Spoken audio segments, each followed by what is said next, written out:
greedy business owner you hired a personal trainer, right? Right. You made a deal with a resident and gave him a goal to ultimately leave you. Right. Right? Yeah. No, it sounds crazy, doesn't it? And then to top it all off, you go, how can I make this happen for other people? Right. And I started telling them, if I can do that on a regular basis, I'm going to have no end of business. Like, do you want your mom to go down the street and lay in her bed and watch the news until she expires? I went on that carnivore diet. In 2 weeks, it was gone. Like going to the bathroom was a beautiful thing all of a sudden. And this is actually one of those things I hear about all the time. We've taken people off diabetes medications left and right. Yeah. Yeah. That's an advertisement. I have yet to have someone move into my assisted living home that has dementia that isn't a complete sugar addict. Like, really? Yeah. Maybe there is. In 10 years, I can't say 100%, but it's the vast, vast majority.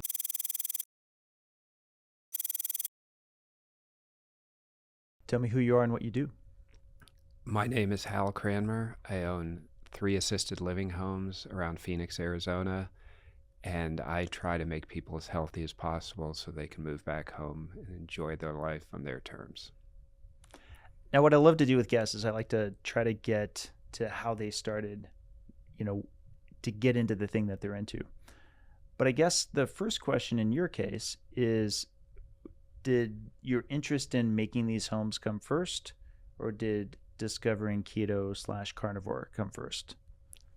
Oh, definitely the interest in making these homes work came first. I got into this as a real estate investment. I used to own rental properties, used to flip houses, and I thought this was a better cash flowing business than just regular rentals. And that's why I got into it. It had nothing to do with ketogenic diets or health or anything. Obviously, I wanted good things to happen to my customers, but I had no idea about this when I got into it. It is kind of a big business, right? It's huge. Billions of dollars across the United States. I just went to a big conference in Nashville where a lot of the major operators, private equity funds, investors, a lot of vendors come to it, and it was enormous with lots and lots of money that goes into this. I mean, when you got people paying up to $25,000 a month to stay in some of these homes, you can imagine it attracts some interest. Yeah, there's and correct me if I'm wrong, there's also a bit of a spectrum, not just in price, but also in quality. Some places are really knocking it down. They're doing a great job. They're servicing their residents pretty well. Others, maybe not so much, which is where you get a lot more of the news that gets covered and becomes viral. Yeah. No newspapers ever come to me and ask me about the residents that I've helped move back home. But you bet if there's some abuse or sexual harassment, whatever, at a home, it makes national headlines. So completely agree. There's an enormous range in quality. There's also a big range in what constitutes quality. The really expensive places are very much into gorgeous buildings, fancy foods, executive chefs, all that kind of stuff, swimming pools, exercise equipment and everything like that. But whether people use it is another story. And how that affects their health is a big story. And I think it's starting to be, let's look at actually helping these people improve in health. Before it was more, how do we entertain these people and make it like a big cruise ship kind of experience for their last days of their lives.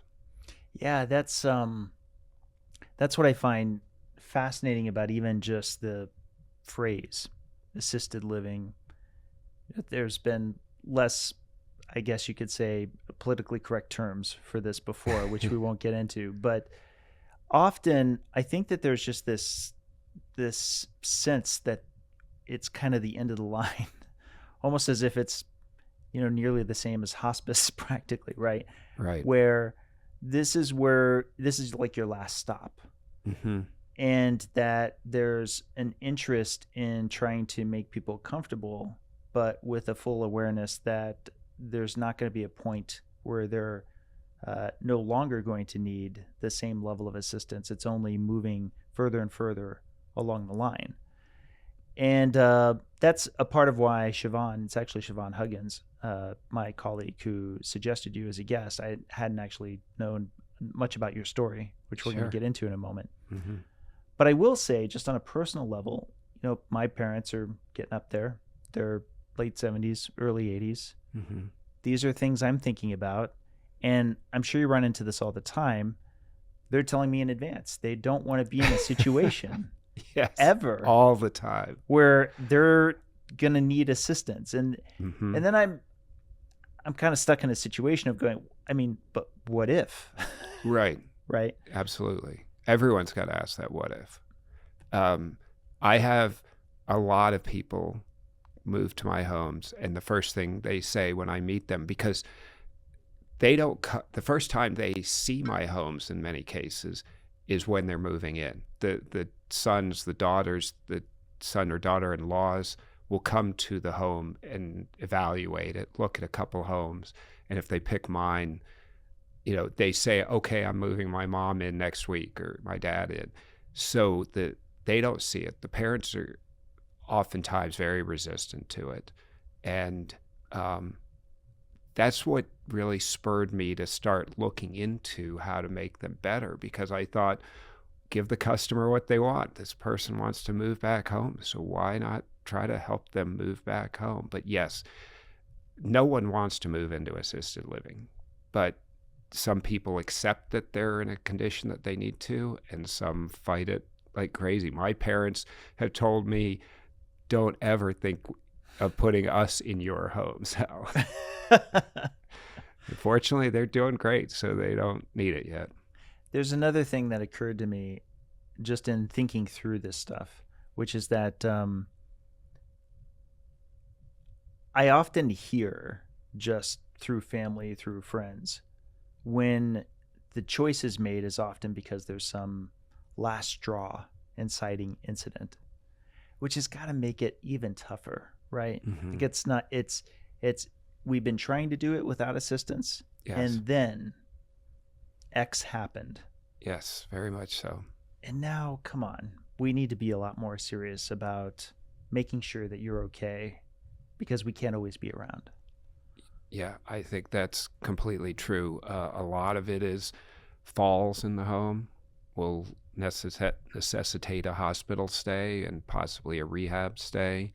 And then a doctor will tell them, you can't bring your mom home. She needs 24/7 care. And that's when they start looking. And not only that, but, you don't take classes in elder care as a son or daughter of an elderly parent. You suddenly have to have a tremendous education in 48 hours to 72 hours of the hospital says we're discharging them on Tuesday. You need to have a place ready for them, So how does that work? How do we pay for it?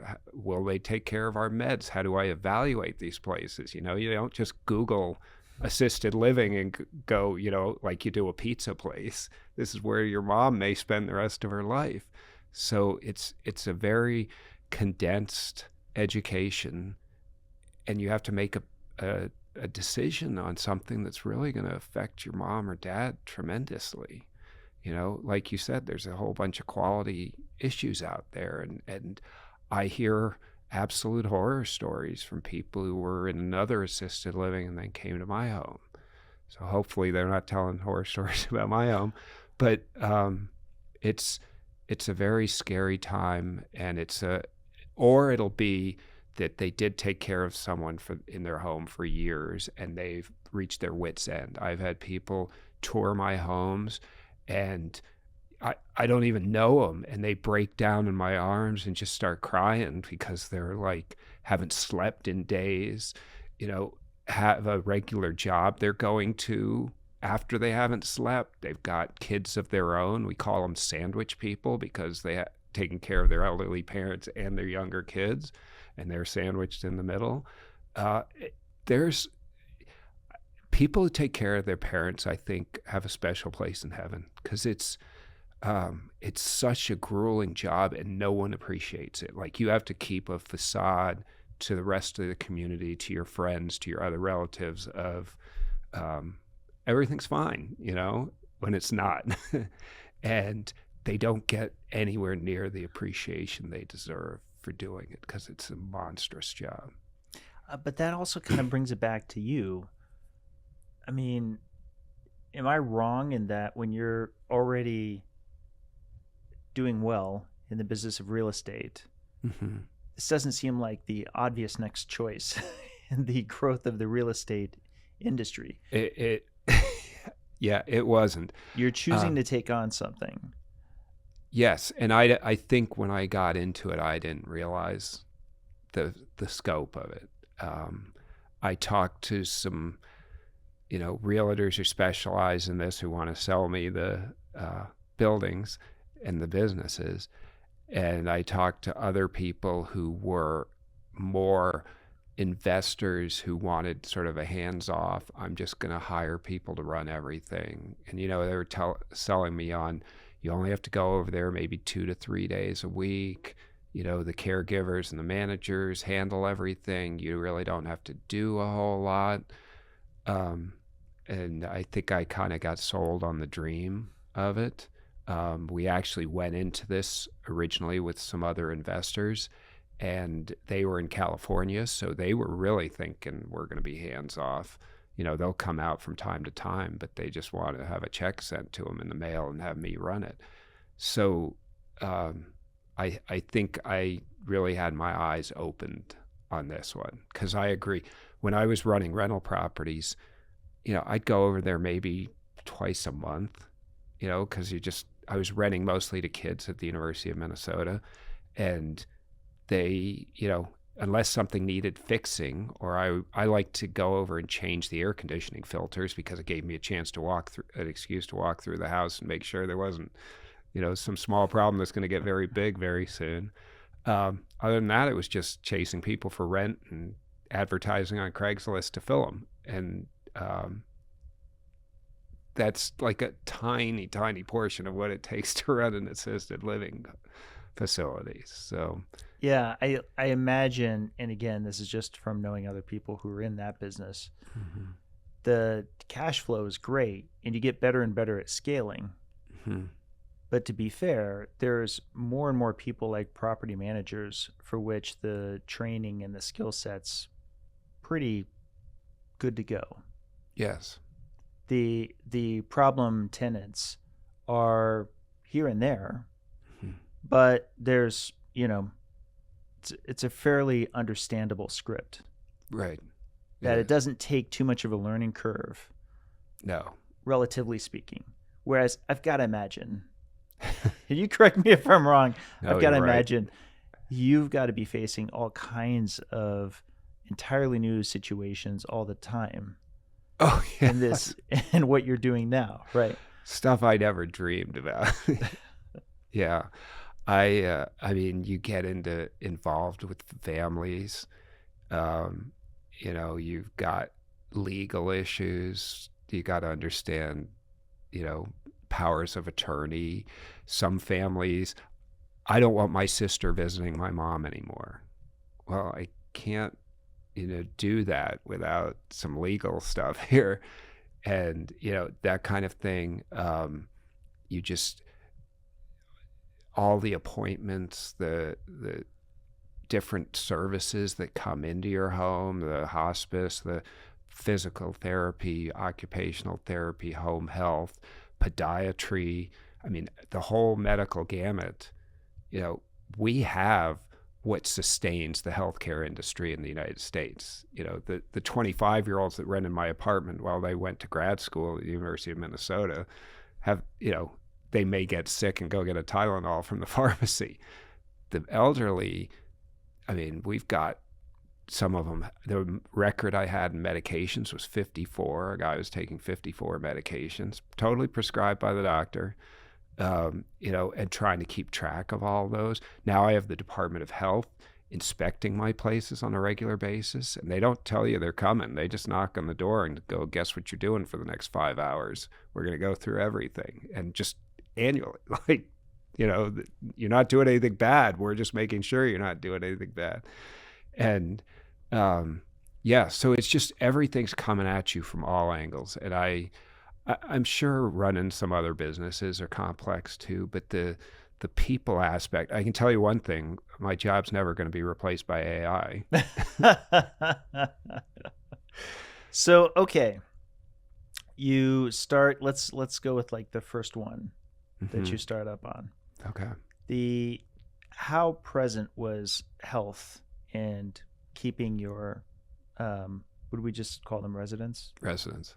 Mm-hmm. How much was, because here's what I've got to imagine. I've got to imagine you're running into a lot, which is, of course, various families value health differently. Very much so. But one, absolutely common theme is let them just do whatever they want. They've earned it, right? Yes. And particularly in this day and age of streaming and all the food availability, cheap, good, bad food availability. Oh, like crazy. There's plenty of ways to entertain yourself to death. Yes, absolutely. I've got to imagine there's pressure to just, make it, Disneyland for folks who are in their twilight years.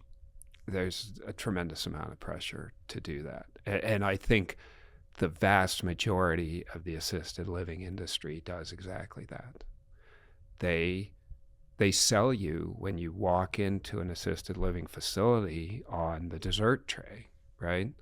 It has gorgeous desserts made by very good chefs. The meals look beautiful. And I often tell people the reason your mom's in an assisted living facility is because she ate this stuff before she came here. My goal is to get her so she doesn't need an assisted living facility. So, I have a lot of families say, my mom's 85, let her do whatever she wants. Because, like you said, she's earned it. And I don't begrudge them for saying that. That's fine. But was this where you were at in this very first endeavor coming into it, like with your first assisted living? Yeah. And what's the name of the business again? Paradise for Parents is my overall name for the business. The first one I bought was actually called Blue Sky Manor, and I just kept that because they had a bunch of Medicaid contracts. Medicare does not pay for assisted living. Medicaid does. So for poor people, they can get paid for assisted living by the government.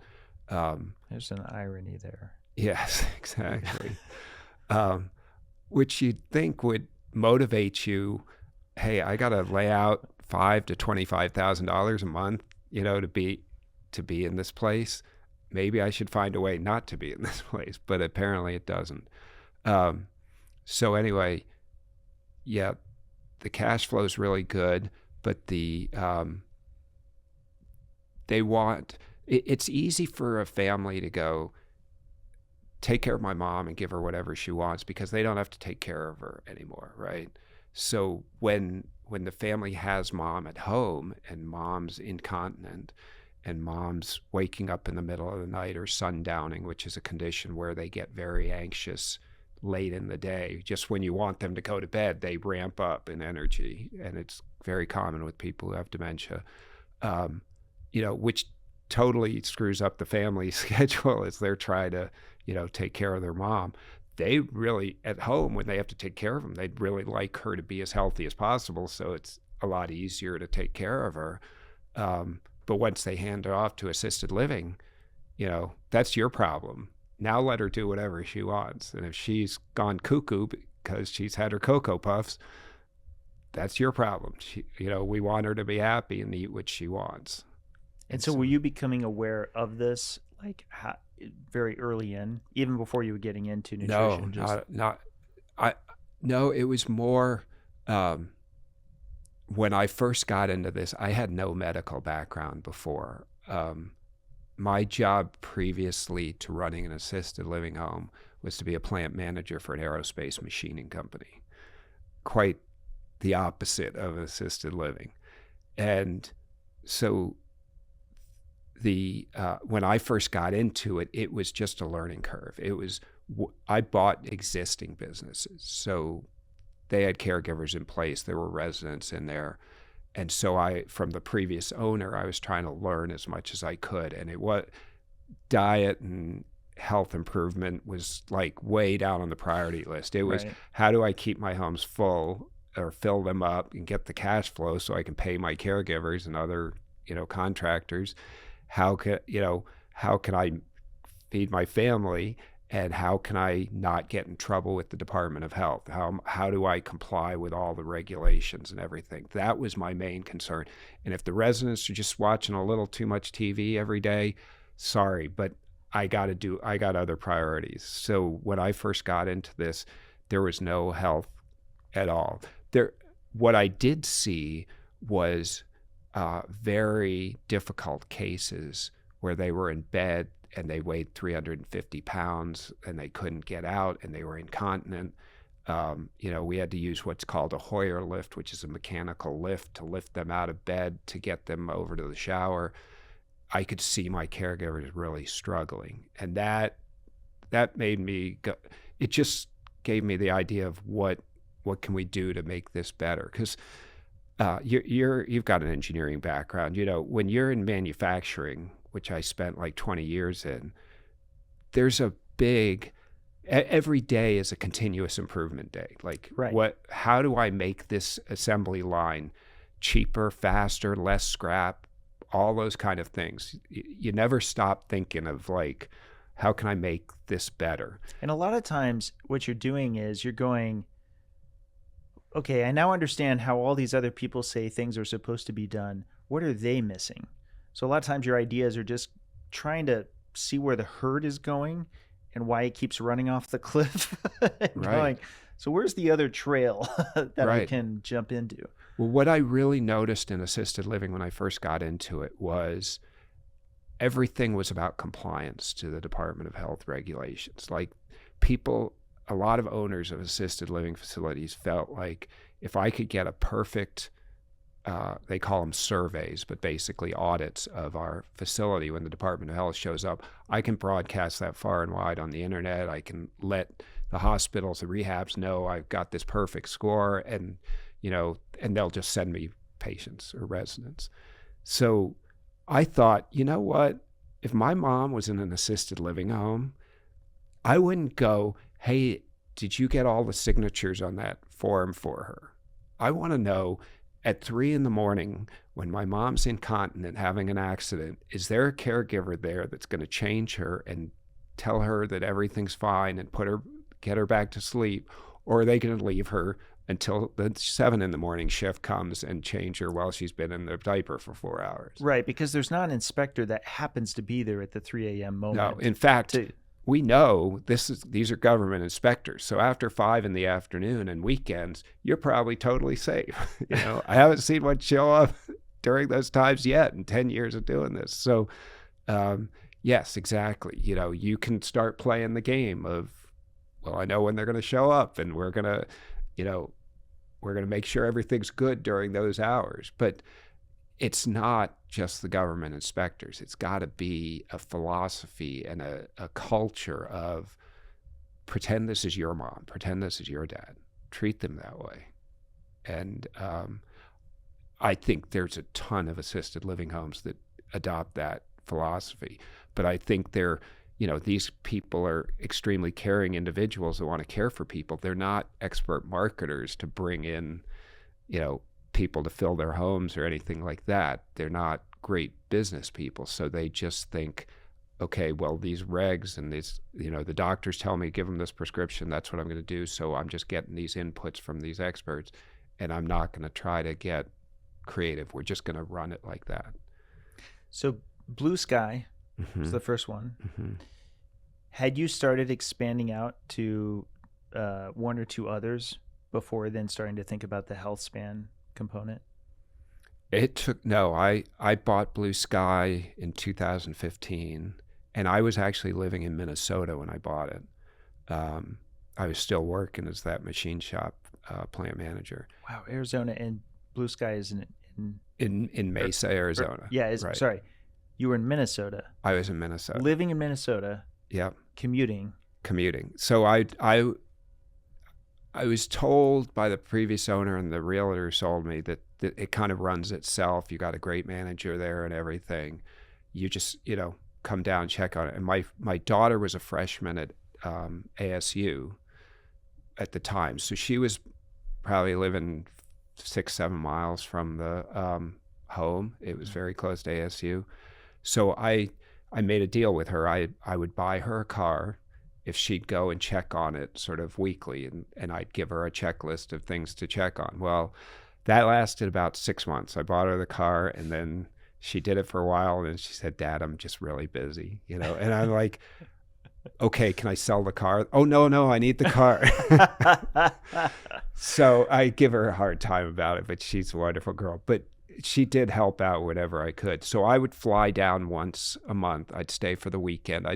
I'd stay in her dorm room, and then I'd go through everything with my manager, and we'd have chats back and forth and everything like that. But it was because I was so far away. It was just, let's just do, comply with the regulations. Don't get in trouble with Department of Health. Keep it full. Just check the boxes. Check the boxes, exactly. And at the time, I didn't know myself about ketogenic diets or anything. I liked exercising, but I always back then thought I could out-exercise a bad diet. And so I just didn't, I didn't really pay much attention to it. I was much more concerned with just keeping the business running. So what happened next?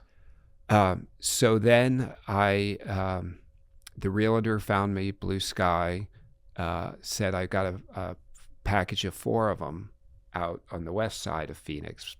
Mesa's sort of the southeast side of Phoenix.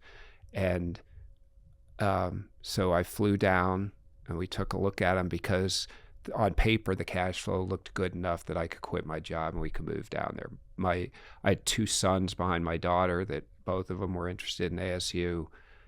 We could see sort of the writing on the wall. We wanted to be with our kids, so this was a opportunity to move down there. Relocate the whole family. If we could relocate, because you figure trends are people who go to school somewhere generally get a job in this area around the school. So we thought they might stay down there, and we don't want to be in Minnesota when all our kids are in Arizona. We'd been going down there. My in-laws were snowbirds down there, so we'd been going down there for years. That's what got them kind of interested in it. And I actually was stationed down there a long time ago and loved it in the Air Force. So they had these 4. We went down, looked at them. He had another investor who wanted to go in on them because it was kind of expensive, and it'd be great to have another investor that we don't have to put all our cash into it. Got a small business loan, bought them, and soon after we bought them, my company up in Minnesota got bought out by Alcoa, and they fired all the management. My boss, his boss. So I got this wonderful. I was about to quit, and then I got this nice severance package. Oh, that's great. Yeah, I was like, how did this happen? In fact, one of my wife's friends said, "Hal, you're the only person I know who could engineer his own firing." I'm like, well, I really didn't do much, but so it worked out. That worked out really well. So we sold our house, moved down here or to Arizona, and so I was just going to run these full time. And what we found was that the numbers represented to us were not very accurate. And the houses, the owner kind of let them slide a little because he knew he was selling them. So they were kind of half full, and they were we were missing some caregivers and things. So it was I would say the first 6 months or so was really tough. We were thinking, what have we done? This may be a big problem. And the other investors were kind of like very kind of worried too. So I worked hard at. My wife kind of came up with the idea of, well, why don't we hire someone to do it? And you could go back to the corporate world and get a job, and you could make more money than we'd have to pay someone to run these. So we kind of went down that road. And so we've got 5 homes going. So you can imagine we were trying to get them just to make some money. So the whole idea of health and wellness and all that was super way distant in the back burner. Yeah. So, and finding residents for assisted living isn't like finding rental property people. Like when I ran rental properties, I'd put something on Craigslist. I think that was pretty much the only game in town. It started Zillow, and there were some other rental websites. So I just advertise on those. I'd get a bunch of them, show them the property. One of them would like it, and we'd be off to the races, right? With assisted living, people don't look on Craigslist to find a place for their mom to stay the rest of her life, right? That requires medical care. So it's a very different way of doing it. There's large assisted living, they call them referral agents. So there's large companies that spend hundreds of thousands of dollars on internet advertising to have people call them, and then they have a whole bunch of phone bank people that qualify them, and they have a list of which houses are contracted with them. They call them up and give the family like 3 or 4 houses, and then they go tour them and they pick which one they want. And then the referral agent gets about a month's rent as commission to move someone in. So that can be a big expense. I mean, when you're talking $5,000 to $10,000 per month for these people, that you have to pay someone $5,000 to $10,000 when they move in, because when someone passes away, or when they're like on hospice getting near, when you have a rental property, someone gives you 30 to 60 days notice. So you advertise on Craigslist and you show the property, and you pick someone and you get it set up so that the 31st, when that previous tenant moves out, the new guy moves in the first of the next month. With assisted living, you can't really like show the room and go, yeah, you're kind of dying, so we need to get the room filled. Right? Yeah. You have to respect the family and everything, which is totally fair, but cash flow wise, it's tough. So you have to wait till they pass away, then you advertise it, right? Then you show it for a month or so, then they move in, then you've got to pay a commission to these referral agents. So you're talking like basically 3 months without payment on that bed before you can get someone in there, right? Yeah, it is true. I imagine another big part of this problem is if you've ever rented a place, renting the next one is just as common, and then that's just like a lifelong cycle of the buyers and the sellers, or the renters and the landlords, right, connecting and reconnecting and reconnecting, and it's a common process with a huge population. Very. Conversely, you've got people who are literally facing this for the very first time. Yes. And they themselves don't know where to start. Right. They're maybe, back in the day they'd be looking at Craigslist. Today, what are they doing? They're maybe Googling. Mm-hmm. But exactly the problems you described from earlier would be what I would be facing right now. Like I don't right now have a particular place in mind if there's a problem that comes up with, and my parents live in different states, by the way. Right. I would probably do what a lot of other people would do, which is that I'll go, I guess it's time to find where I'm going to go. But I genuinely don't know where I would go. Actually, it's funny. I do not to tangent off, but I am curious how much AI will change the game on this. I think it'll change it a lot. Because AI has been, for so many of us, the Google we've been waiting for. Yes. Right. And Own Your Labs, it gives us my moment to mention us. We pay for this podcast. We get a lot of referrals direct from ChatGPT. Like we now track our referrals. Mm-hmm. And I'm like, oh, that's fascinating. I wasn't even expecting that. And we don't pay for it or anything. We just, we're tracking its origin point. Because of the distinctiveness of the need, I think that's going to be a common thing. I think extremely, because like I said, you're not looking for the pizza place because you're hungry. You're looking for, like the rental property. That's a cycle. You go from rental property to rental property. This is a one-time decision for the rest of someone's life most of the time. Right. And so you want to know everything you can about it, and just Googling and seeing what comes up, on the local search section of Google isn't gonna help you at all. I mean, you can read some reviews and stuff, but you want to know a lot more than that. And then that's the other problem is you've got not only people who are doing this for the first time, they don't even know what they're evaluating fully. Exactly. Right. So, So AI would be great. Tell me what I should look for in assisted living. Right. And so hopefully for the quality providers, it's going to be a step up for more effective referrals. Yeah. Not coming from a human.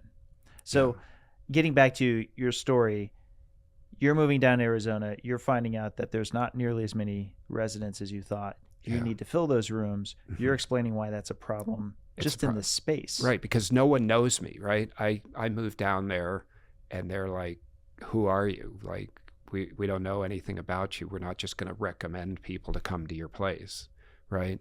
So, because the referral fees are generally, every home pays the same fees. It's not like you outbid for a resident. Everyone pays a month. That's kind of the standard. You can't put it on sale. You can't try put it to on get more sale. people. No, you can't. I mean, you can offer like a discount for the first month, or there's move-in fees we have, things like that you could waive. But even then, they don't care. It would still feel worse. It would feel awkward. It's like, oh, we've got the best rates in town. I don't know that I want to move my mom. One thing on that is, if everyone competes on, I have a really good score from the Department of Health, right? And I'm, licensed in your area, then people, assuming that the Department of Health blesses your home, so they think, okay, it's probably a pretty good home. They're gonna compete with you two things. Okay, if you're the same as the home down the street, I want to know who's the closest to me, so that on my way home from work I can come visit mom, and who has the lowest price, right? Because if you're the same service, then why should I pay more than the other one? So that's one of the reasons that kind of drove me into the health space. Was I can't change the looks of my home, right? I can change the paint and furniture inside and stuff, but I can't like put all these additions on and make it into this grand palace kind of place. So I thought, well, I need to compete on service, right? I have to be better than the homes around me to A, charge a premium price, and B, potentially get someone willing to drive a lot further, or in some cases, out of state, come down, because I know my mom's being really well taken care of in that place. And that's kind of what started it moving me in that direction. Because when I first started, I was going to like every luncheon I could. I was going to hospitals and bringing cookies, and I'd like to introduce myself. I'm a new assisted living homeowner, and some of the hospitals were like, oh, assisted living, add yourself to the list. And I'm looking at this piece of paper and they're like 25 homes and I'm going to be number 26 on it. I'm like, you're never calling me, So you had to kind of figure out this game of who did you know? Because the hospitals, have referrals all the time. Mom breaks her hip, goes to the hospital. We did the surgery. Now she needs to discharge to a rehab. Okay, let's go to a rehab. The rehab says they have people who help them find assisted living homes. Okay, I got to get friendly with all those people. And, there's no list on the internet of who to go to. You just start networking and Facebook groups and things like that to get, a list. In fact, I'm at the point where I have like 200 names of referral agents that I send them an email every Monday morning with my availability to let them know, hey, I have an opening if you guys have someone, that kind of thing. But I go to lunch with these people, and some of these referral agents, a lot of them are like ex-nurses, hospital case managers, things like that. And they're extremely caring, wonderful people that are in it for all the right reasons. And some of them become really good friends of mine that, they tell me you're at the top of my list to do a referral. So that helps a lot. But this is a very much, you've got to have like a tremendous heart to be in this business and do it well, in my opinion. And you've got to not just care about the money, because I tell my caregivers, take care of the people, the money will come. Don't worry about the money. If you're debating whether to buy the macaroni and cheese or the steak, buy the steak, okay? We'll figure it out, okay? So so we're still in 2015. Yeah. Right? You've moved down. We moved. We bought those in 2016. So I ran that Blue Sky for about a year, and then we moved down. We were desperate trying to get everything working. I actually went and took a job with an aerospace manufacturing company, and we hired someone to do the work. He was mostly he needed to do the marketing. Like I hired him. I said, you're going to do nothing else. You can help out, coordinate handyman or something like that that's needed, but primarily day to day, I want you in hospitals, rehabs. And he had a sales background. So I was like, okay, great. It wasn't medical sales, but it was sales. So I thought, okay, just walk into the hospitals. Let's get a list of churches together. Let's go to all the community places where old people hang out and let them know about us and follow up with them, bring presents to them, all that kind of stuff.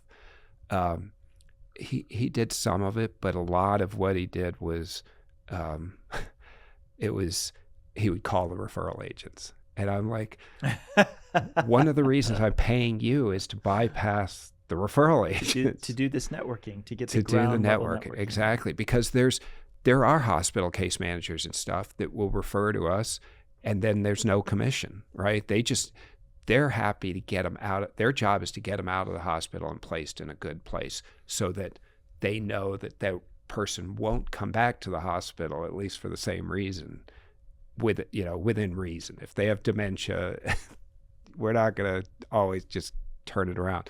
But so I wanted him to earn his salary by providing enough value that I'm not, like the first year I was in this with all the homes, I paid about $70,000 in referral fees, and I was like, that would take care of your whole salary, right? If you got rid of all those and everyone we moved in was because you found them and the referral agent didn't bring them. So that's what I was hoping. And he found a few like that, but a lot of referral agents. So I was paying the fees and now I'm paying him the salary too. So it wasn't working that well. So and my managers were like, you know what? We'll run the homes. You do your job and we'll work together to find people. Because the managers, we have hospice people come in our home. We have all these therapists, mobile doctors, all this kind of stuff. So they talk to them and they're like, we got openings, so we could do some networking that way.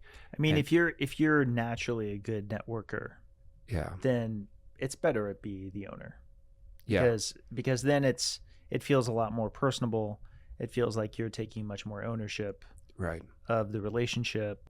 And getting back to the trust component, right? You're literally the person talking Right. to these same folks you're discussing that you need the referrals through.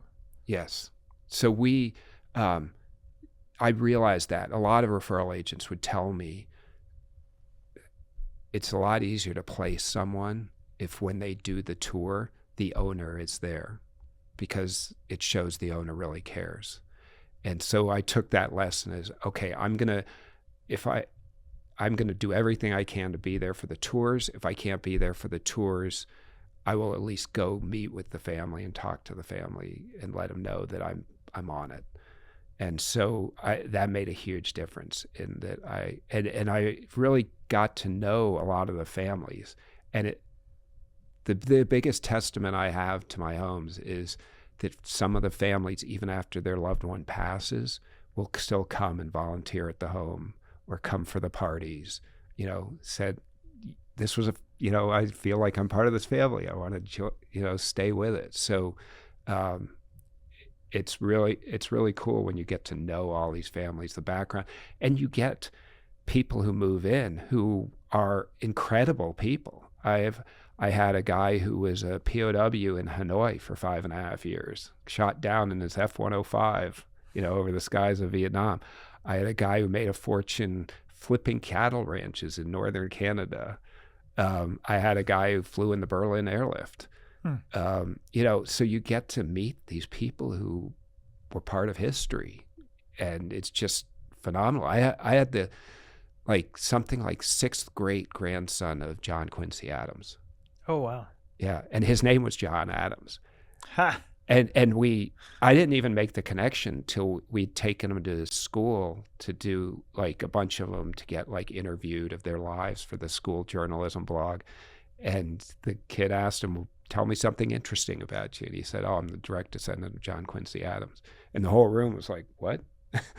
And then we pulled up a picture of John Quincy Adams. He looked like him. So it's funny. We've actually discussed John Adams on this show. Oh, really? Matt Bazuki and I. Oh, we got wow. into some Revolutionary War buff discussion. Both of us surprised each other by the fact that we knew as much as we did. That's awesome. Yeah, I love the Revolutionary War, but it's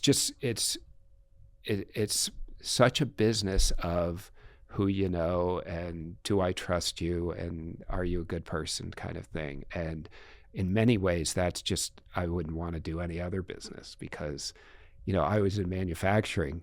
It's cold. It's, how can I get the best deal?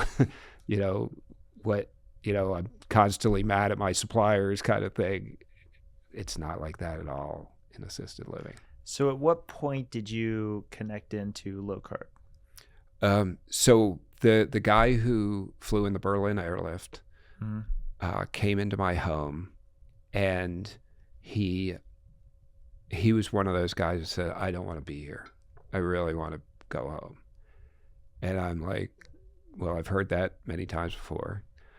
And I said, what do you, this was about 2018 or so. I bought him in 2016.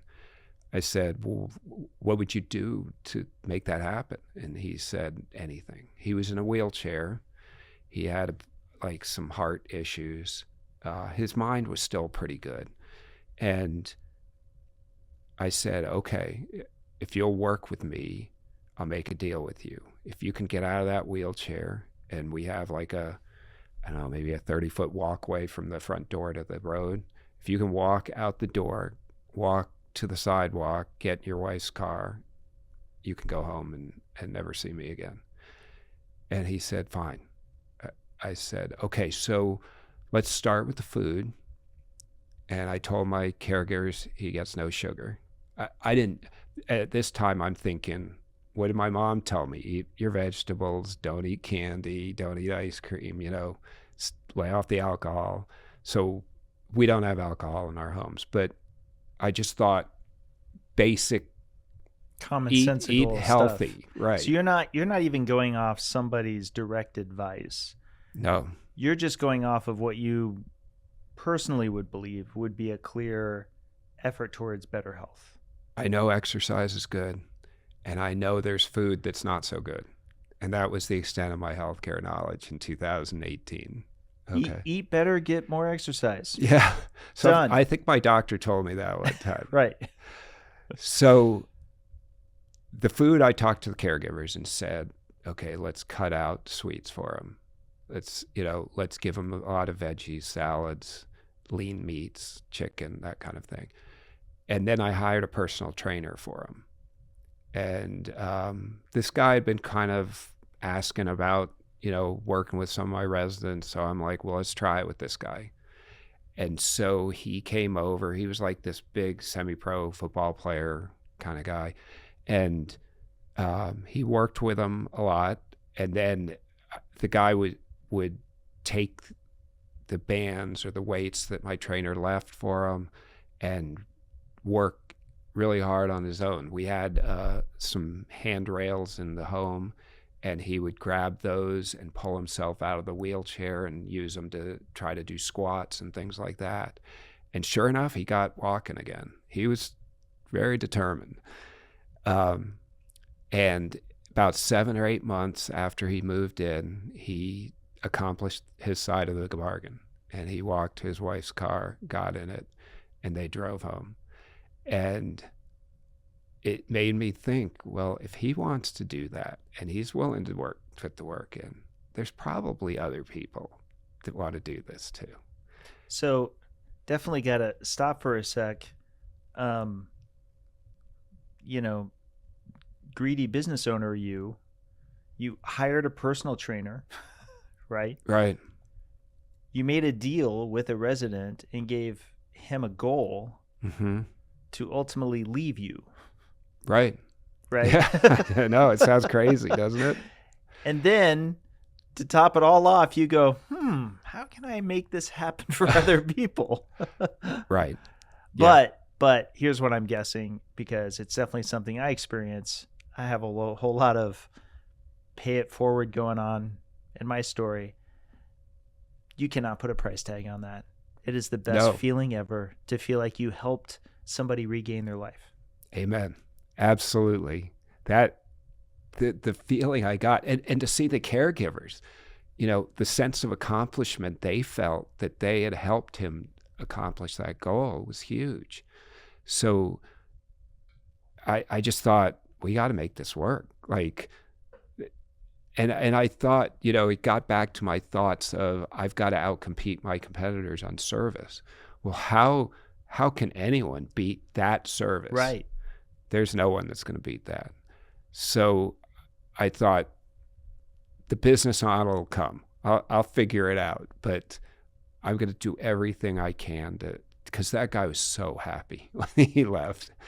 Like, he just thought he was released from jail. I mean, my places hopefully don't feel like jail, but you don't want to live in a facility with all these other people. You see people with all kinds of health conditions. You think, is that my fate? I'm going to be like those people. So, and I had a couple people in the industry, when I go to networking events and everything, and I'd tell them what just happened, they'd be like, same reaction you had. But if you send people home and get them healthy, you don't have any business. And I started telling them, if I can do that on a regular basis, I'm going to have no end of business. Like, do you want your mom to go down the street and lay in her bed and watch the news until she expires?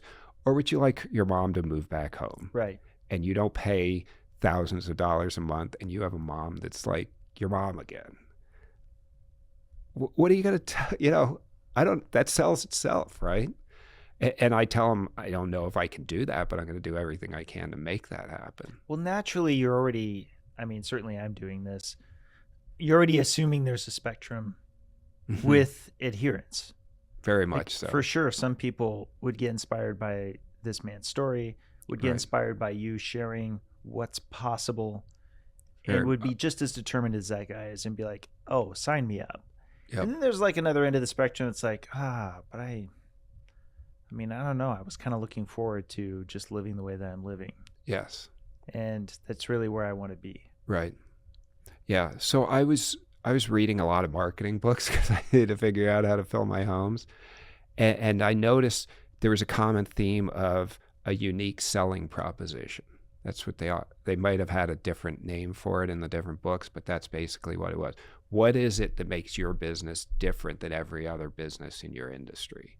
Like, why should I pick you over something else? And you don't want to appeal to everyone who wants something in your industry. You want to appeal to a certain demographic that when they hear what you do is like, forget all the other ones, I want what you're doing. So this, I didn't see anyone else doing this. And when I tried to explain it to other especially big assisted living facilities, they were like, we have contracts with food companies and we have a corporate office that tells us what to make. We can't just start getting creative with food or, activities or something like that. They have a structured, this is a franchise, this is how you run this franchise with this name on it. So, I could tell if this was going to take off, it has to be in the little mom and pop assisted living places much more than the big assisted living facilities.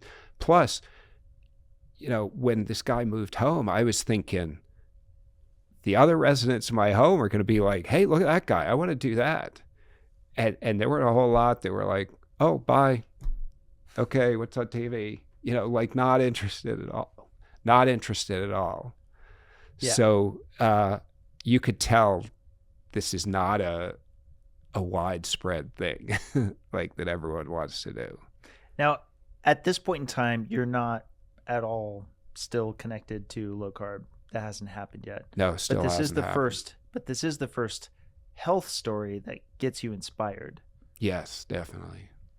So that made me think, okay, I need to research what is really good nutrition and exercise, and is there other stuff I can do to make people healthy? Because the Department of Health is very particular about prescription medications, as they should be, right? So when a doctor prescribes it, I have to show the Department of Health the doctor's prescription. Then they go into the Metaset pill box, the Sunday through Saturday, morning, noon, night compartment boxes, and pulls out the pills. And are you giving them the right pills at the right time and the right dose? And they're very OCD about it. But when it came to food, they checked to see if I had the week's menu on the wall. Right. Whatever I put on that menu doesn't really matter. It's just, do you have a week's menu on the wall? It's so funny to me because I'm not a nutritionist, but I definitely am interacting with them constantly. And I will say that if there's anything that I've come to appreciate, in fact, I think I was talking about this morning with one of my engineers, it's that there's this interesting paradox. As you get older, your previous lifestyle can set you up for where you're at. But interestingly, you get greater and greater return on investment for what you're doing now. Yes, absolutely. So for example, if you are diabetic and you can do something about your diabetes now, like say, 75, mm-hmm. you have greater immediate return on investment for quality of life than you would at 65, at least with the immediacy component, right? Mm-hmm. So it's a paradox to some degree because in many ways you also have this entrenchment of existing habits. Yes, very much. If you've had this lifestyle that you have cuisines that you've had this entire time, you've had sweets that you've eaten, all this time. Decades. Yeah, it's that much more difficult for you to suddenly switch gears at 76. It is, absolutely. And that's why I thought assisted living is the place to do it. Exactly. Because I control your environment. Exactly. So, I can be a great internet doctor and say, you need to eat all this kind of stuff. Here's my list. Here's my list. Follow the list. And I'm going to say, you bet, I'm going to do that. And I'll check in with you in 1 week. Right. I'm going to trust that you follow that list. But conversely, the whole reason you've got things like metabolic ward studies is because you're there and the food is provided. Yes, exactly. And if it's provided, then your ability to then reach for the junk food that's in your cupboard, that's outside the eyes of the scientist or the rehab person or whatever, right, that's just not possible. Exactly. Yeah. In fact, I have my health coach. She's basically my nutritionist, but she doesn't want to become a nutritionist because she doesn't like the dietary guidelines. Will audit, like she'll be a Department of Health person, but for food, and we'll go through and ask the caregivers, what's this? Because the residents are very good at manipulating the caregivers. And just a little ice cream. I'm 90. What's Right. the harm? And they give in because they're caregivers. They're in there because they're so caring. So even in our homes, it's hard. We've actually put physical locks on the refrigerator doors because people get up in the middle of the night, they're hungry, and we want them fasting. So that's why it's a great environment for this. Right. So before we get to that, if I'm not mistaken, and I think I heard this in another interview, you did have a phase where you were focusing on nutrition, but it wasn't specifically more of what we'd consider typical low carb, much less carnivore. Oh, it wasn't at all. It was the complete opposite, actually. Right. Go ahead and tell us about that. Okay. So that trainer that I hired, he was a vegan, right? So in my initial phase, I'm like, well, you're in really good shape. What do you eat? And he's like, oh, vegan. Let's make this house vegan. You're going to see amazing changes in the residents. And I'm like, okay, I guess we'll be vegan. So I hired 2 vegan nutritionists and said, let's make these guys really healthy. And they're like, great, we'll do that. Well, they came up with recipes. They gave me like shopping lists. It wasn't like go to the local supermarket. It wasn't even go to Sprouts or Whole Foods. It was like go to these specialty stores for these special herbs and spices.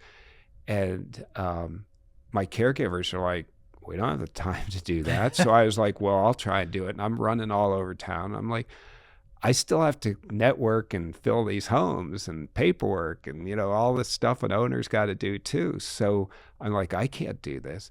And we got probably a month into it or so. And I had residents basically tell me, if I have to eat one more salad for breakfast, I'm moving out of here. I'm leaving. And I wasn't, like the residents were very upset. We weren't seeing much changes because a lot of the assisted living, elderly people don't have tremendous appetites to begin with. One of the hardest things to do is to get them to even drink water. So, when you put all these weird vegetable plates in front of them, they were not interested at all. And I had, 90-pound ladies losing weight. I'm like, I can't have that. So, it just didn't, it wasn't working for a host of reasons. The nutritionists I hired had PhDs in nutrition. They were very smart. I thought, they were doing the best they could in the track they were doing, but it was not working. And I just told them, we got to stop this. Let's go back to, and told my caregiver, I let them go. I told my caregivers, let's just go back to the lean meat, the vegetables, while I look into this more and more. I kept the trainer on because he was exercising more and more residents. They were enjoying it. The ladies all thought he was really hot, so that motivated them. We went back to the basics again after my first failed attempt. But I'm like, but there's still something here. That guy who went home, I know we can get more of those. And that's when I just kept researching and started moving towards the low carb area more and more. Now, did you yourself try the low carb diet before? At this point, I didn't. I subsequently I did, but when I was just researching it for them, I first actually came upon the carnivore diet before I came upon the low carb diet. But why? How did that happen? I was actually listening to a podcast, and they had a guy named John Jaquish on it, and he he was a PhD in biomechanics, and he first invented a device called OsteoStrong that helps people with osteoporosis. He did a bunch of research and found out that gymnasts very rarely got osteoporosis. And the reason was because of the impacts they experienced, Right.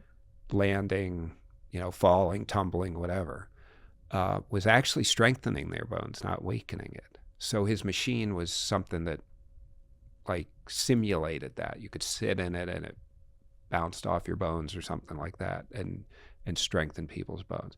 Well, then he got into, how do muscles really grow? And he found there was 3 ranges when you do a resistance exercises. You have a strong range, a weak range, and a middle range. Like if you do a bench press, and you take the bar off the press, and you just go down 6 inches, you can do a lot more weight than if you bring it down to your chest and bring it up, right? So the down by your chest is the weak range, and then obviously middle is the middle range, and then the strong range is when you're almost extended. And so when you do a normal bench press with weights, you weight the bar for your weak range, and so your strong range doesn't really get the workout that your weak range does, and so you don't get the optimum growth in muscle. And so he came up with a system of bands, because as you stretch the band, it gets more and more resistance. So what you're pushing in the weak range is a lot less than what you're pushing in the strong range. So all the ranges get strengthened, or get the what am I trying to say? The resistance. Okay, the maximum amount of push. So he wrote a book about it. And, the book's probably to sell his system, but the book was called Weightlifting is a Waste of Time, and So is Cardio. And I thought, okay, I've lifted weights my whole life. I got to figure out what's up with this. So I bought the book, and he had all kinds of studies showing that. And he said, if you want the most optimum gains, you have to be on a carnivore diet too. And I was like, what's a carnivore diet? So he went into what that was. And I just thought, that's crazy. You're going to have a heart attack, right? So I'm like, okay, well, I bought his bands because I'm like, this makes sense weight-wise. And he's huge. And he had a Facebook group where all these other really big guys were on it, who said, I did this through his system. So I was like, okay, I'm going to try a carnivore diet. In the meantime, I'd been reading about the ketogenic diet, and let me get into how we did the weightlifting. But for me, the carnivore, I tried that, and I was like, oh my goodness, this is amazing. And coincidentally, I'd gone 2 years, this might be too TMI or something, but I had some kind of condition where I could not have a bowel movement without having diarrhea. I felt pretty good, but all of a sudden I'd have to go. And when I went, it was diarrhea every time. And I'm like, there's something wrong with me. And I went to a whole bunch of doctors and everyone like that. They did, ultrasounds where they check the baby. I did CAT scans, all this MRIs. They couldn't find anything. They gave me a probiotic, was the best they could do. And I'm like, I'm going to have to live with this the rest of my life. I went on that carnivore diet. In 2 weeks, it was gone. Like going to the bathroom was a beautiful thing all of a sudden. And this is actually one of those things I hear about all the time. And it's so unintuitive because everyone assumes that it's the fiber. Right. The fiber is you've got to get the right amount of fiber. It's the amount of insoluble versus soluble something. Yeah. Or take a supplement that has fiber. Supplement, right. Yeah. But the pre and probiotics, that also comes up a lot. But it is true. It's one of the most common things I hear with the carnivore diet is people assume there's an issue. And I can't say I've heard it being 100% successful in every case. But in fact, I think Joe Rogan did like a month of carnivore. And he was having the problem you were having. But no, actually, as far as those who have had high BS or have had that, the carnivore diet, I've heard a lot of success stories for. I have too. I love to go to Sean Baker's website and read the success stories and testimonials, and I show those to new prospective families all the time. But it's got to be ironic because you had just hired vegan nutritionists. Yeah. And here you are on your own trying this carnivore diet that's, diametrically the opposite. Yeah. Right. Mm-hmm. And as I'm sure happens with all of us, when we find a diet and it's working so well, I'm sure you're not only thinking about your residents, but there's this one other thing that I'm worried about with my parents, which is protein. Yes. I'm worried about sarcopenia. Yes. A lot. Very much. I feel like it's an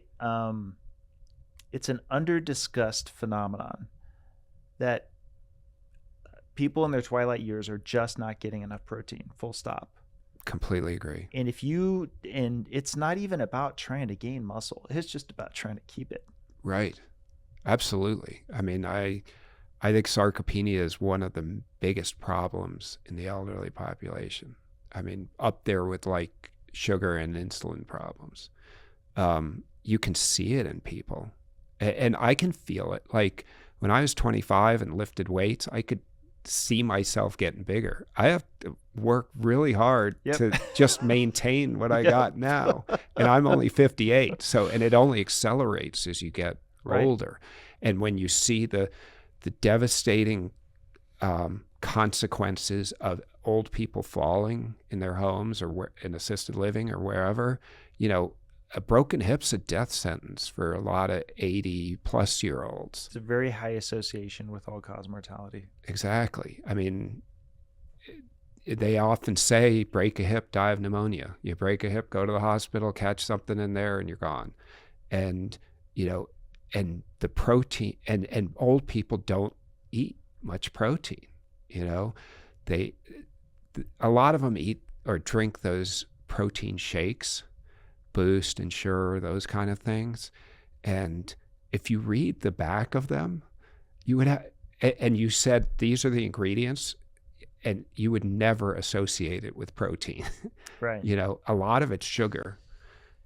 The other issue is that as you get a little bit more on a deeper dive into protein, you realize you need to be mindful of the complement of full amino acids. So it's not this like umbrella term protein is not good enough. No. Because you need to, and this is where, not that I want to sound like I'm so overtly promotional of carnivore in particular. Right.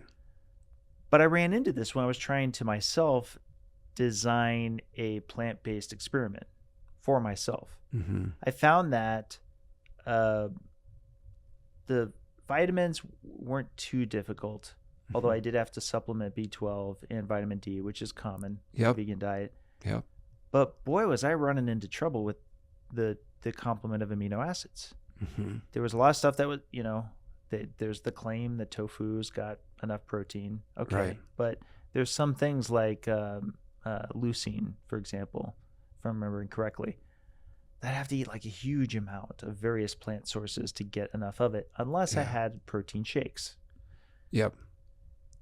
Okay, but then I couldn't have a true whole food plant-based diet. Right. But on top of that, I couldn't skip on that. There had to be. Whereas pretty quickly I saw, oh wow, with a single steak, a 9-ounce steak, I have all of them. Yeah. All the protein with the full complement of amino acids and then some. Right. 9 ounces the whole day. That's it. Like I could not have any other, you'd still want to have more protein, but the point being is that you're covering your necessary vitamins and minerals. Right. And the science behind it's pretty straightforward in that when you're eating animals have the same complement of proteins we do. Yes. Whereas conversely, plants have a different prioritization set. So their amino acid usage is relatively different. Right. And that's why eating plant foods, you're not going to get the same amount. But then there's also the bioavailability component. Oh, absolutely. Which we talk about a lot on this podcast. Anyway. Yeah. So if I'm you, and I don't know if you were thinking this at the time, I'm going, wow, not only is this working out for me, really, my residents could probably benefit from just more protein if that was something I could bring to them. Yes, I always wanted to get them more protein. I thought, so I didn't, I discovered the carnivore diet a little after I was doing the keto diet with the residents. But my first thought was, I'm never going to convince families that mom's just going to eat steak and burgers. Right. Right. They're like, she's got to have a salad. She's got to have some veggies, So the keto thing appealed to me more for the residents. The carnivore diet was extremely exciting to me just because I love steaks and burgers and fish and eggs. And I'm like, I could have as many of that as I want. And I don't have to force myself to eat a salad. I've always been someone who just doesn't like vegetables. My mom tried forever to get me to eat vegetables, and I just was not interested. Yeah, I'm a here and there. I do like a salad, but I don't default to salads very often. Yeah. It's like when I'm at a place where I know it's going to be a good one. Right. But the truth is I don't gravitate towards salads in the same way that I'd gravitate towards steaks or burgers or salmon. Absolutely. Or all of those. But tying it back to something you said earlier, you now solve for this other issue, which frankly I like it because I can be so lazy. Throwing a steak on a grill compared to going all around town and getting all the different ingredients and exactly that. What drove me nuts was when I was trying to investigate even just doing it as an experiment. I'd come into video after video that would have elaborate plant-based dishes. They would go, and it's so easy. There's just 8 ingredients. Yeah. And 5 steps of preparation. Just whip this up and fix this and then chop these and then throw this together in a bowl and you're done. Right. It always seemed like I could find 7 of the 8 ingredients, but that 8th one, oh, we don't have that, or you could try this other store, and I'd have to go to 2 or 3 stores to find that one ingredient. It just drove me nuts. So even so, the keto diet, never mind even carnivore, was that still a challenge for families to take on, particularly if it involved like red meat? Or did you have like a low red meat, low saturated fat version of keto? No, that wasn't so hard. The reason I came to keto before carnivore, I found the carnivore for myself, but the keto one I found because when I was doing my research, I was particularly interested in dementia because I'd say probably 60% of our residents have some form of dementia, whether it's Alzheimer's or another form. And I came across a scientist named Dr. Dale Bredesen that a lot of people who have dementia know about. He was a neurosurgeon or a neuroscientist or neurologist for 30 years. And he devoted his life to solving the Alzheimer's problem. And he really determined that the best way to attack Alzheimer's is from a functional perspective. He describes Alzheimer's as a combination of 36 factors, and he thinks there's probably more, but those are the ones he's been able to identify.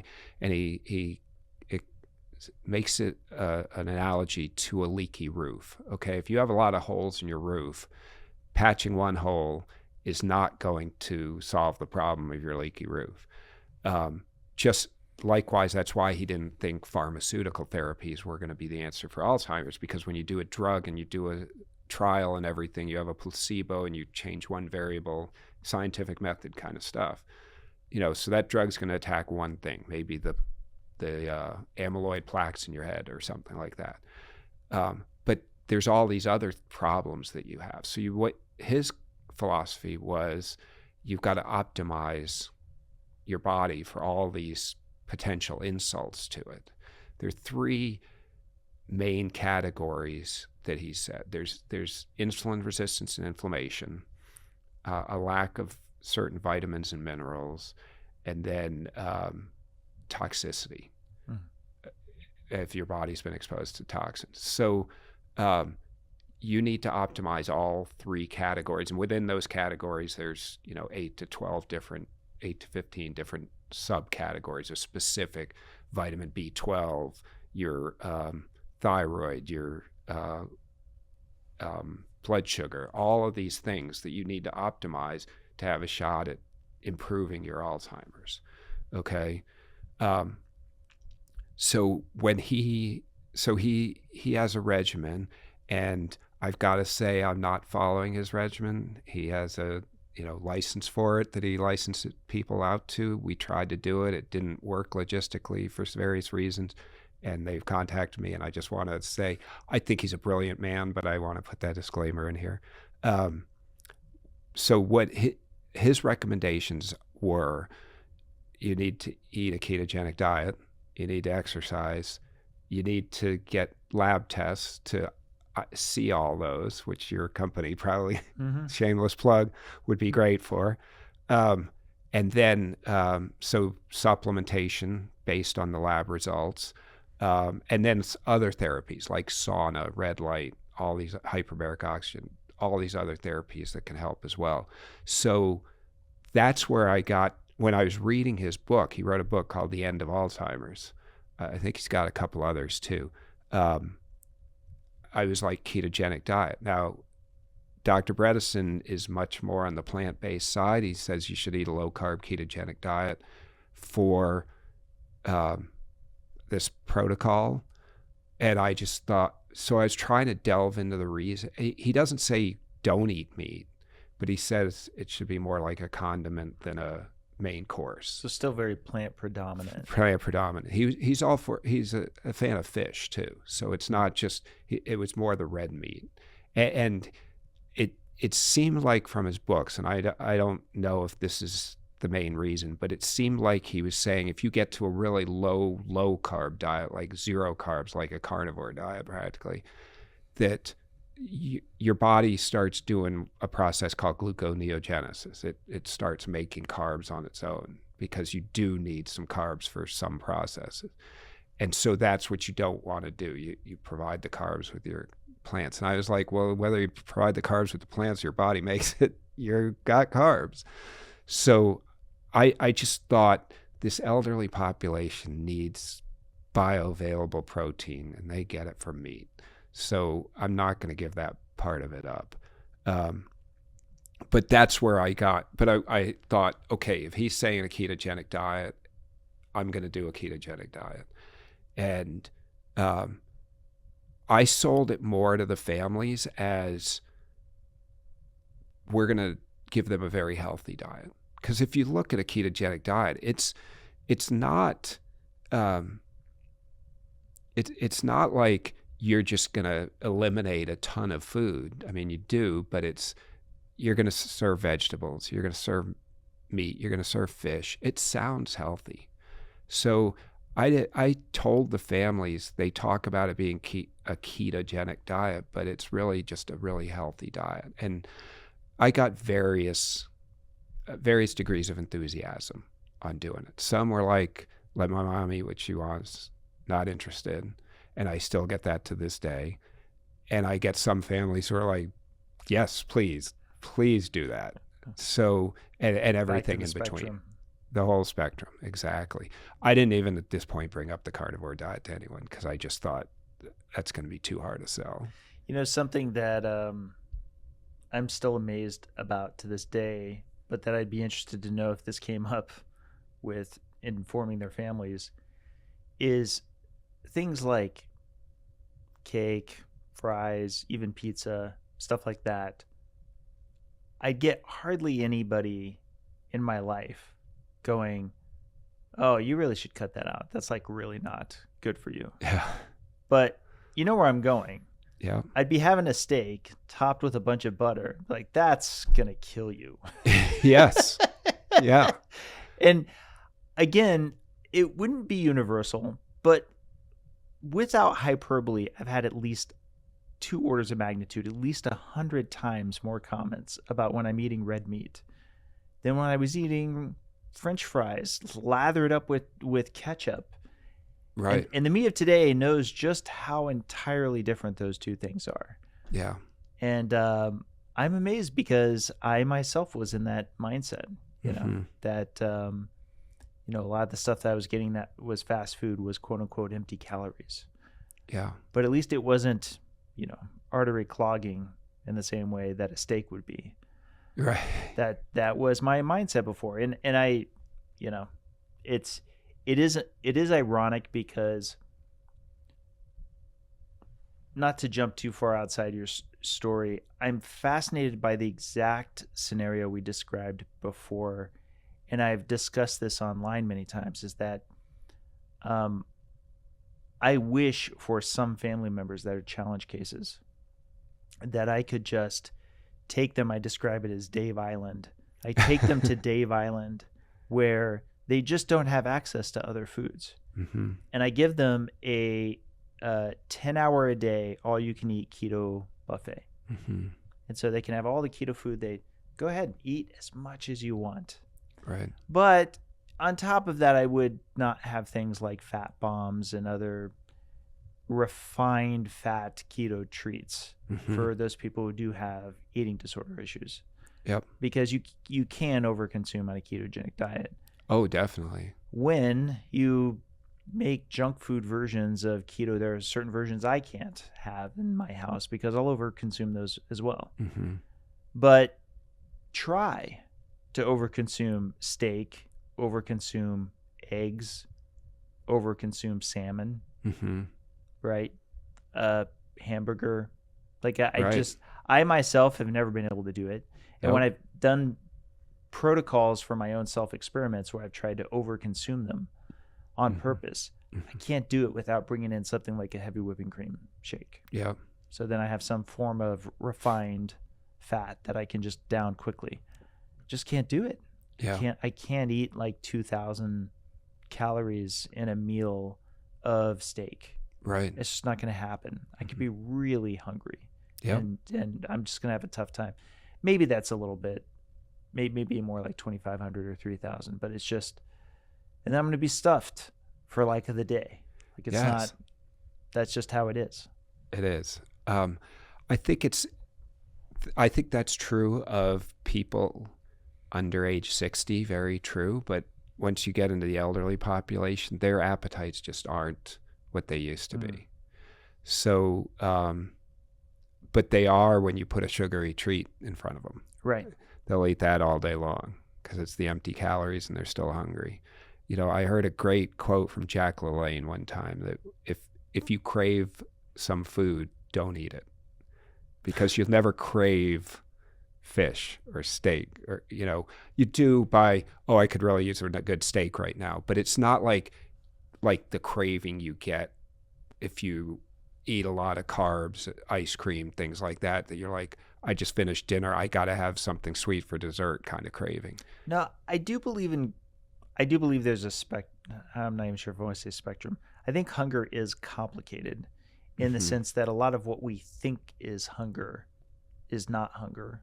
Yeah. And then there's a lot of things that are genuine hunger, genuine cravings. But we very rarely in Western civilization give ourselves the chance to get Right. to genuine hunger.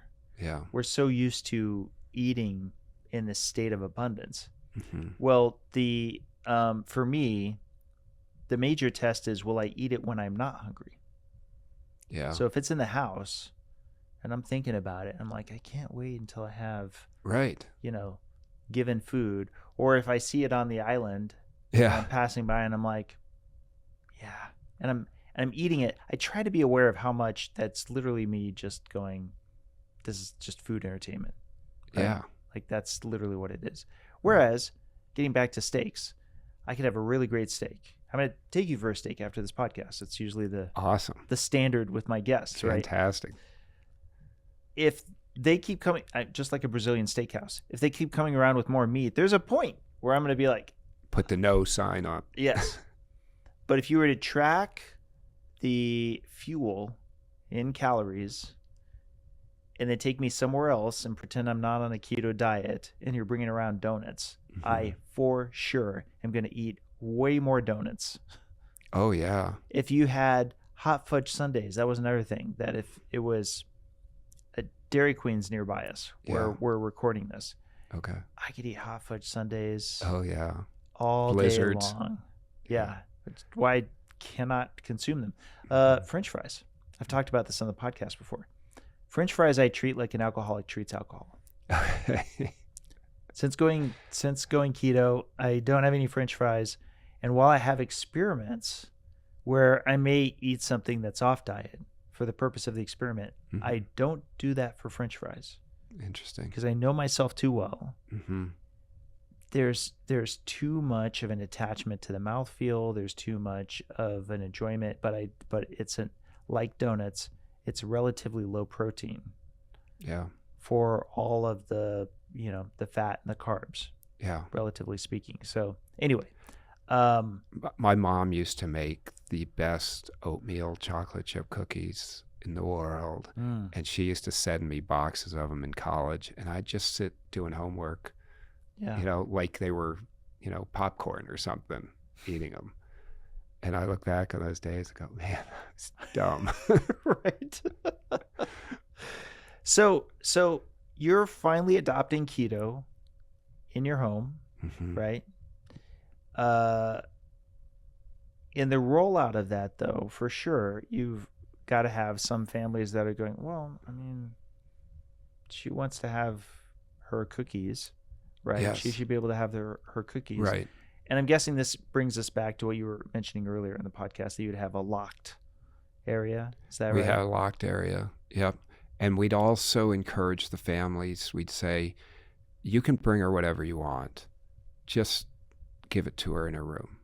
And don't leave it in her room. For health and sanitary reasons besides. But the more you just give it to her while you're there, and then you leave and take it with you, then I thought, well, she won't be there munching on it after, all day long kind of thing. So they were okay with, most of the families were okay with. I sold it as, I don't want you to have it with all the other residents. Right. So they go, how come she gets it and we don't? Right. But more than that, it's just if you've ever struggled with any kind of addiction, it can live in your memory, but then it makes it very different if you see it out. Oh, completely. And especially if you see somebody else who's consuming it and enjoying it. Right. We're very social animals, and I myself, it feels differently. I've observed this when I've done very restrictive experiments, and there's somebody who's eating something that I would be craving more than just seeing them consuming it. It's really powerful. It's why they do it in commercials quite frequently. Oh, right? at Christmas when my mom makes those same oatmeal chocolate chip cookies, I have a really tough time watching my dad or my brother eat them, and I'm like, I can't do it. You sympathize with that experience. Yeah, very much. Because I know if I have one, the floodgates are going to open. So but people are taking it on. They're taking on the keto diet. This is 2018, right? 2019. Yeah. So they're starting to do it. And I actually signed up one of my residents to do the Bredesen protocol. And the way the protocol works was you take them in for a whole bunch of lab tests, and then they write a report of here's where they're deficient. And in addition, everyone you should get on a keto diet and everything like that. So we had one person that did it, but we kind of did it for everyone.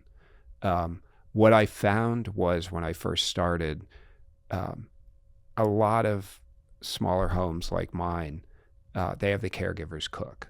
Okay, so I thought, okay, we'll show we had those vegan chefs show the caregivers how to cook. I got some keto cookbooks, and we showed the caregivers how to do it. I actually had a lady that was like a near neighbor that loved to cook come over and look at the cookbooks and help my caregivers learn.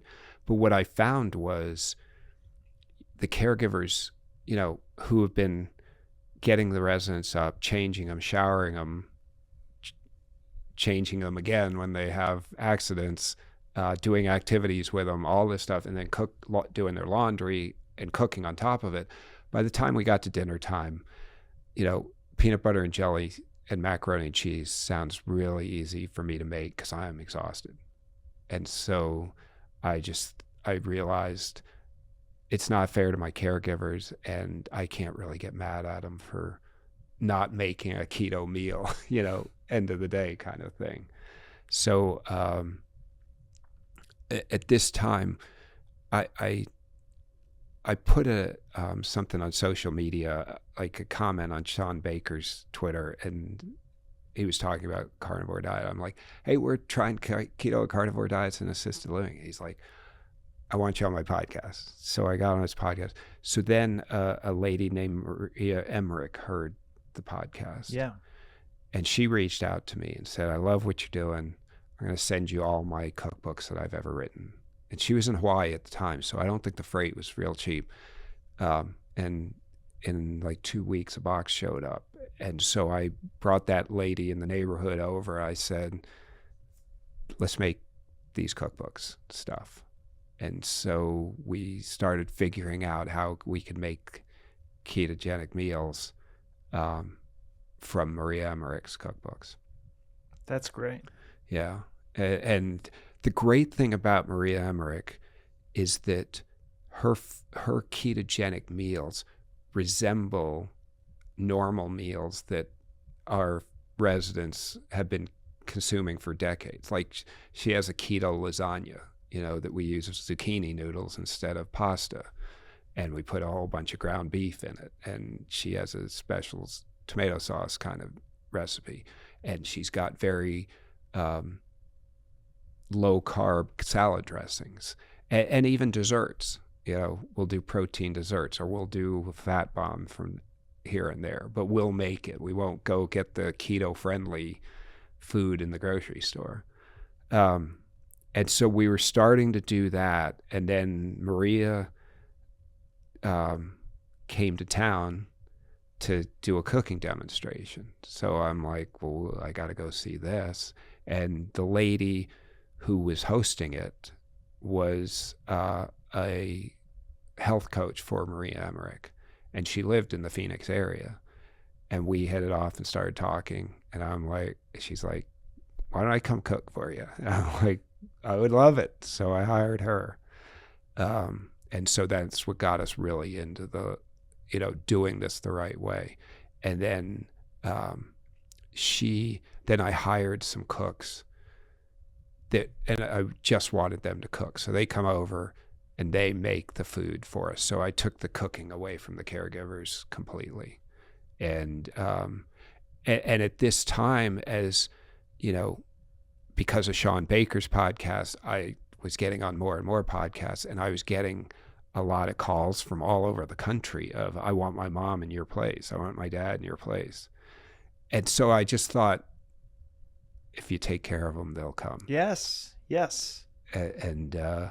So since I've been doing this, we have people from South Dakota, Oregon, Washington, California, Texas. We had a lady who put her mom on non-emergency transportation because she was in a hospice and couldn't fly, from Sarasota, Florida. And they drove 30 hours with her in a stretcher in the back of this non-emergency medical transportation van from Sarasota, Florida to my home in Goodyear, Arizona. So there's a need. There's, people want this. I was no longer just getting people from the 5 mile, circle around my house. I was getting people from all over the United States. I had a call from Germany of someone who was trying to figure out how to bring their dad over to my place. So, everyone's like, well, you're going to run out of business. Nope. I'm doing all right. Yeah. So you have, you said you had 3 that. So I had 5 homes at the peak. I bought the Blue Sky Manor, and then I bought this package of 4 homes. And then I sold one of them during COVID just because COVID was a rough time.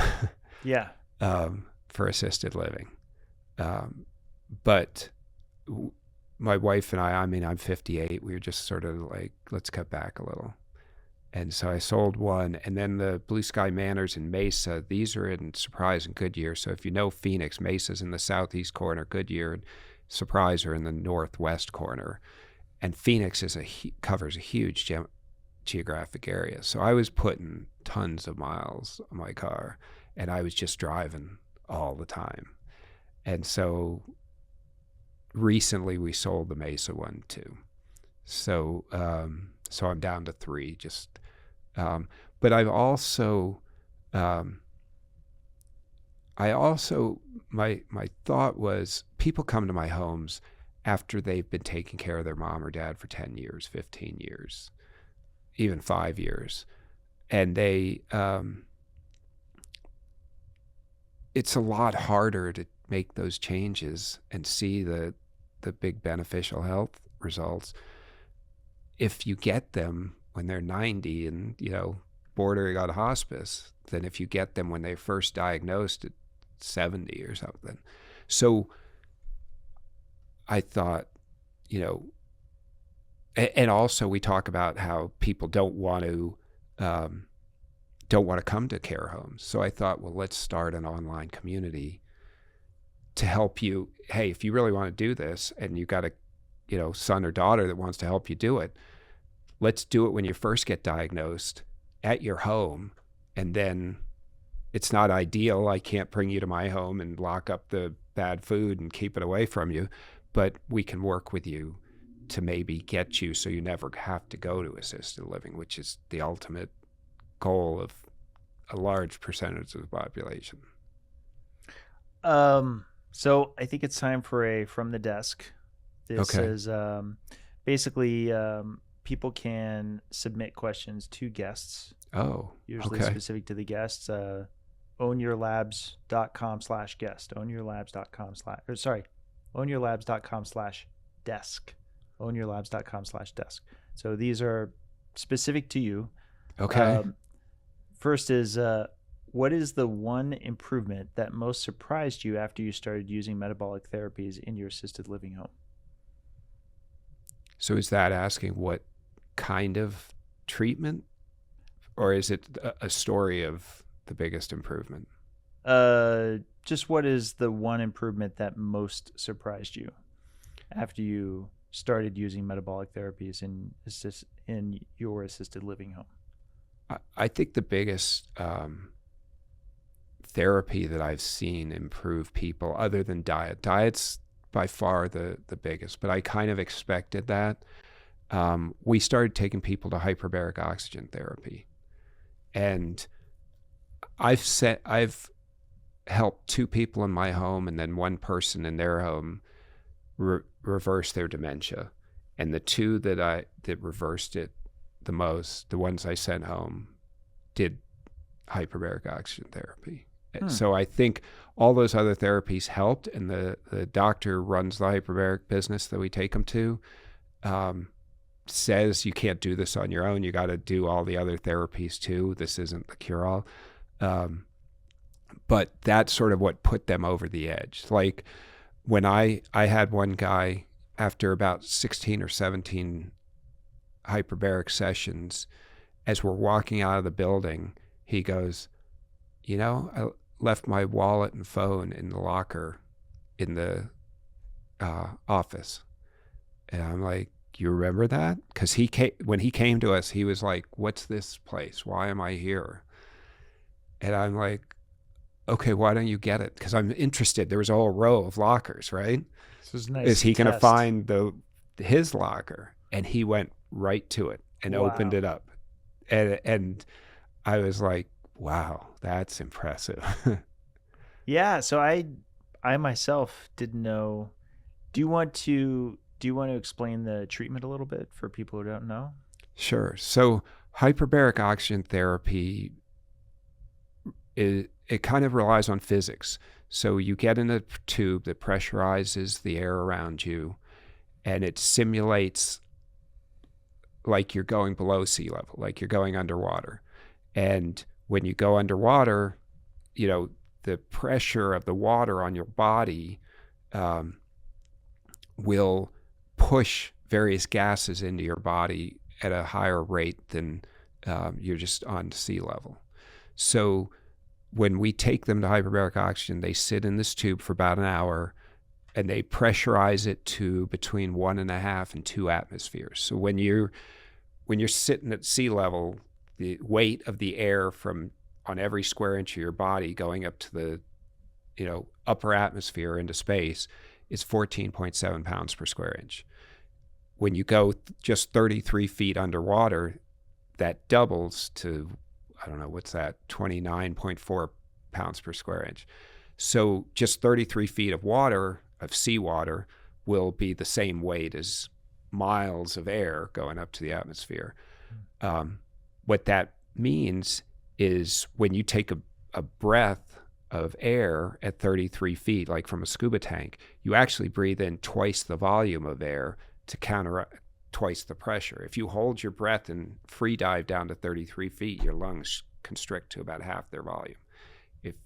So the scuba tank adjusts and you breathe in twice as much air and your lungs go to the same volume, but it's basically forcing air into your body, much more volume, and it's gonna also dissolve in your blood and plasma at a much higher rate than it will when you're breathing at sea level.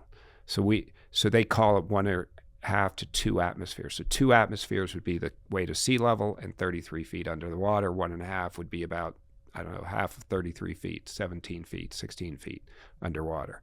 Okay, and at that we have them wear an oxygen mask and breathe almost pure oxygen, and so it forces the oxygen not just in their blood but in their plasma, and it distributes it to a lot of the body that, especially elderly people, don't get it as efficiently as they did when they were younger, or even for young people, it promotes a lot more oxygen into your cells to promote healing. So the cells use the oxygen in the mitochondria to help produce energy, and you'll see the FDA approves it for wound healing. It'll heal your wounds a whole lot faster. But what we found, it actually builds capillaries. The bloods and your body just starts building extra capillaries that might have disappeared. So one of the best results they get is for people with vascular dementia, because they're not getting the blood flow to their brain, and it actually builds capillaries in your brain over time. You've got to do a whole bunch of sessions of it, and they see a lot of improvement. And that's what we saw with this guy and a lady too, that she's living in our own apartment in Seattle's been there since, I think she moved out in 2023. And I got a text from her a couple weeks ago. She's doing great. And she scored a 15 on the MoCA test, which is a test of dementia. If anything below, it's out of 30, anything below 20 is you probably have dementia. She scored a 15. When she left us, she scored a 26. Oh, wow. 27 to 30 is completely normal. Wow. Yeah. So I had another lady, she went from 14 to 24 on the MoCA test. So that hyperbaric, I think, is, you're doing all the other therapies, that's what sort of tips you into a really good range. Did you, I found myself watching something on cable at some point where it was these competitions that I think were in the Philippines, where it was like they were trying to see who could hold the record for deep diving without a mask, without any assistance, and they would go down on a line and go as low as they could and then climb back up carefully. Yeah. And then they'd have like 3 or 4 guys around ready, right? Because oftentimes they'd Yep. seize up, and that's what got me thinking about what you're talking about. Is just, as I understand, this is why you have to get certification for scuba diving, because it's actually much more dangerous than it appears. Very much so, yeah. And the atmospheres down, for example, is one of the components, is that you need to at least be aware of what's happening to your body. Right. Oh, yeah. I used to teach scuba diving. Oh, no kidding. Like it was a post-college job kind of thing. Yeah. Are you still certified? Well, you keep your certification for life, but you got to pay the insurance and everything to get teaching again. I haven't taught in probably 25 years or so. But so the big worry in scuba diving is decompression sickness, right? Where you go down for too deep for too long, and you're breathing in air, so your body's using the oxygen, but you got 80% of the air is nitrogen, right? And the nitrogen is not used by your body. So if it's still getting forced into solution into your blood and your plasma and everything, but it doesn't, it just stays there. So when you go up and you've got too much of it in, it starts becoming bubbles and expanding and going to your joints. And that's why they call it the bends, because you're all hunched over and your joints hurt and everything. Whereas oxygen that's not a problem because your body's using it. So you get it absorbed. The problem in scuba diving with oxygen is if you go too deep with oxygen, it doesn't take much. If you go down past 30, 40 feet, you get a condition called oxygen toxicity. It actually becomes poisonous to your body. It ramps it up, and you get all kinds of problems with that too. So yes, there's a lot of gas problems with scuba diving. That's why the deep sea divers use helium, because you can stay down a lot longer, or they have nitrox, which is a lot higher percentage of oxygen and a lot lower percentage of nitrogen, so you can stay down longer at a deeper depth.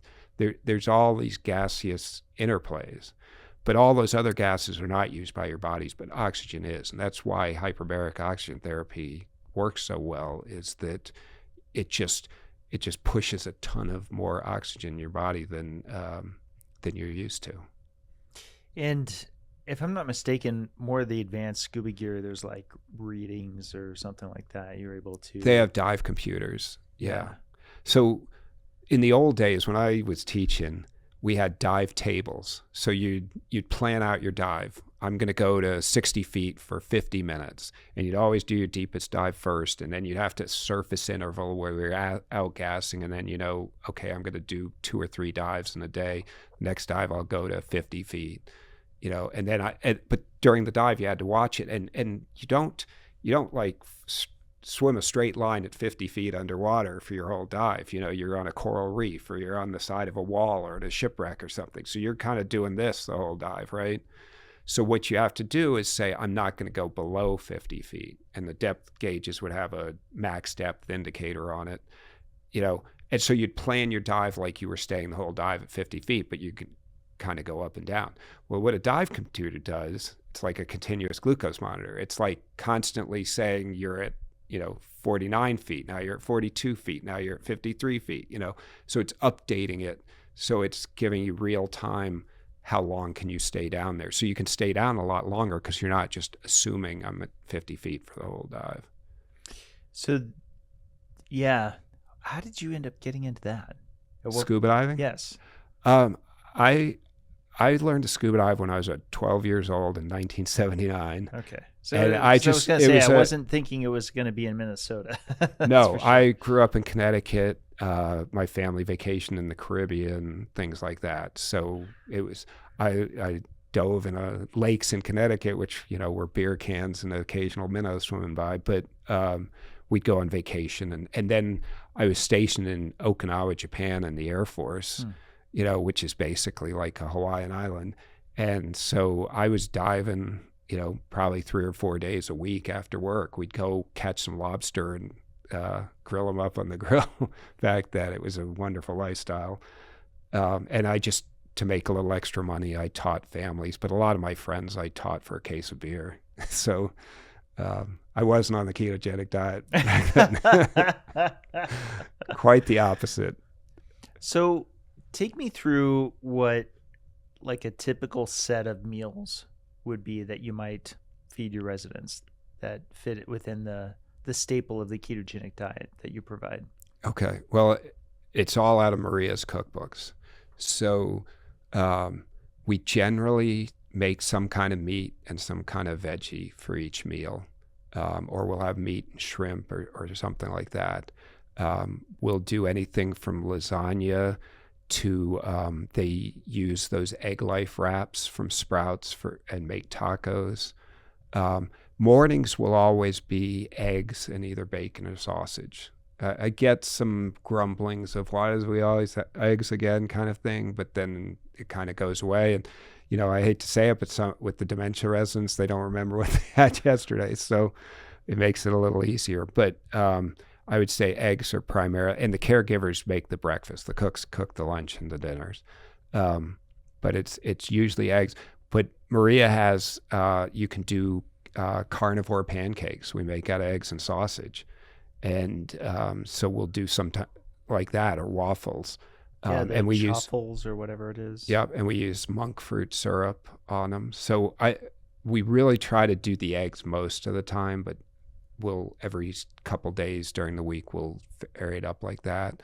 But generally lunch, we do a lot of burgers and steaks. In fact, I go a lot of times I have all my apps from the grocery stores in the area, and when they have a special on meat, I just go clear it out. And you go to the checkout line and people are like, "Oh, big barbecue this weekend." I'm like, "Nope, just assisted living home." So do they are people for like steak burgers, or people wanting some kind of mock bread or something like that? No, we just serve the burgers. And they're fine with that. They're fine with that. That's great. Yeah. There are some kind of carnivore breads and stuff we can make, but we don't typically do that. And they're a bit of work. They're a bit of work, but yeah, my caregivers, we do a lot of casseroles because it's easy to put those in the fridge. Like, to do like a big meal prep. A lot of my cooks will come over at lunch, cook everything, serve it, and then put the dinner, and they'll make dinner at that time too and put it in the fridge. So we'll make like keto casseroles. There's a Mexican casserole that's awesome. I brought some home one time. My wife's like, "You need to get the recipe for this." So I called the cook. They were like, "Give us the recipe." I put it on X, and it was like 1,000 likes. Like, "Oh, I can't wait to try this." But casseroles are really easy for the caregivers just to heat up and cut the pieces and put them on the plates and things like that too. So it's basically, if you look in Maria Emmerich's cookbooks, that's a lot of what we do. We do desserts maybe once or twice a week just as a treat, and those will be some kind of fat dessert, mostly fat kind of things. But I really try to discourage that. But I've gone in there and seen muffins made, and I'm like, "What's this?" And they're like, "Ask Carrie." Carrie's our health coach. And sure enough, it's like 8 grams of carbs per muffin. I mean, we try to keep everyone under 50 grams of carbs a day. Some of them will try to do more. We have total carbs or net carbs? Oh, we go total carbs. Good. The first lesson, there are 2 things our health coach said when she came in. One, it's total carbs. It's not net carbs. Don't ever go with net carbs.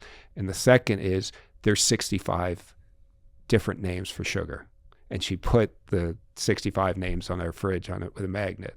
It said, you go to the store, you don't look at the front of the package because they say keto or keto friendly or something. Right. You turn that package around, you look at the ingredients label. If any of these words are in that ingredient label, you do not buy it.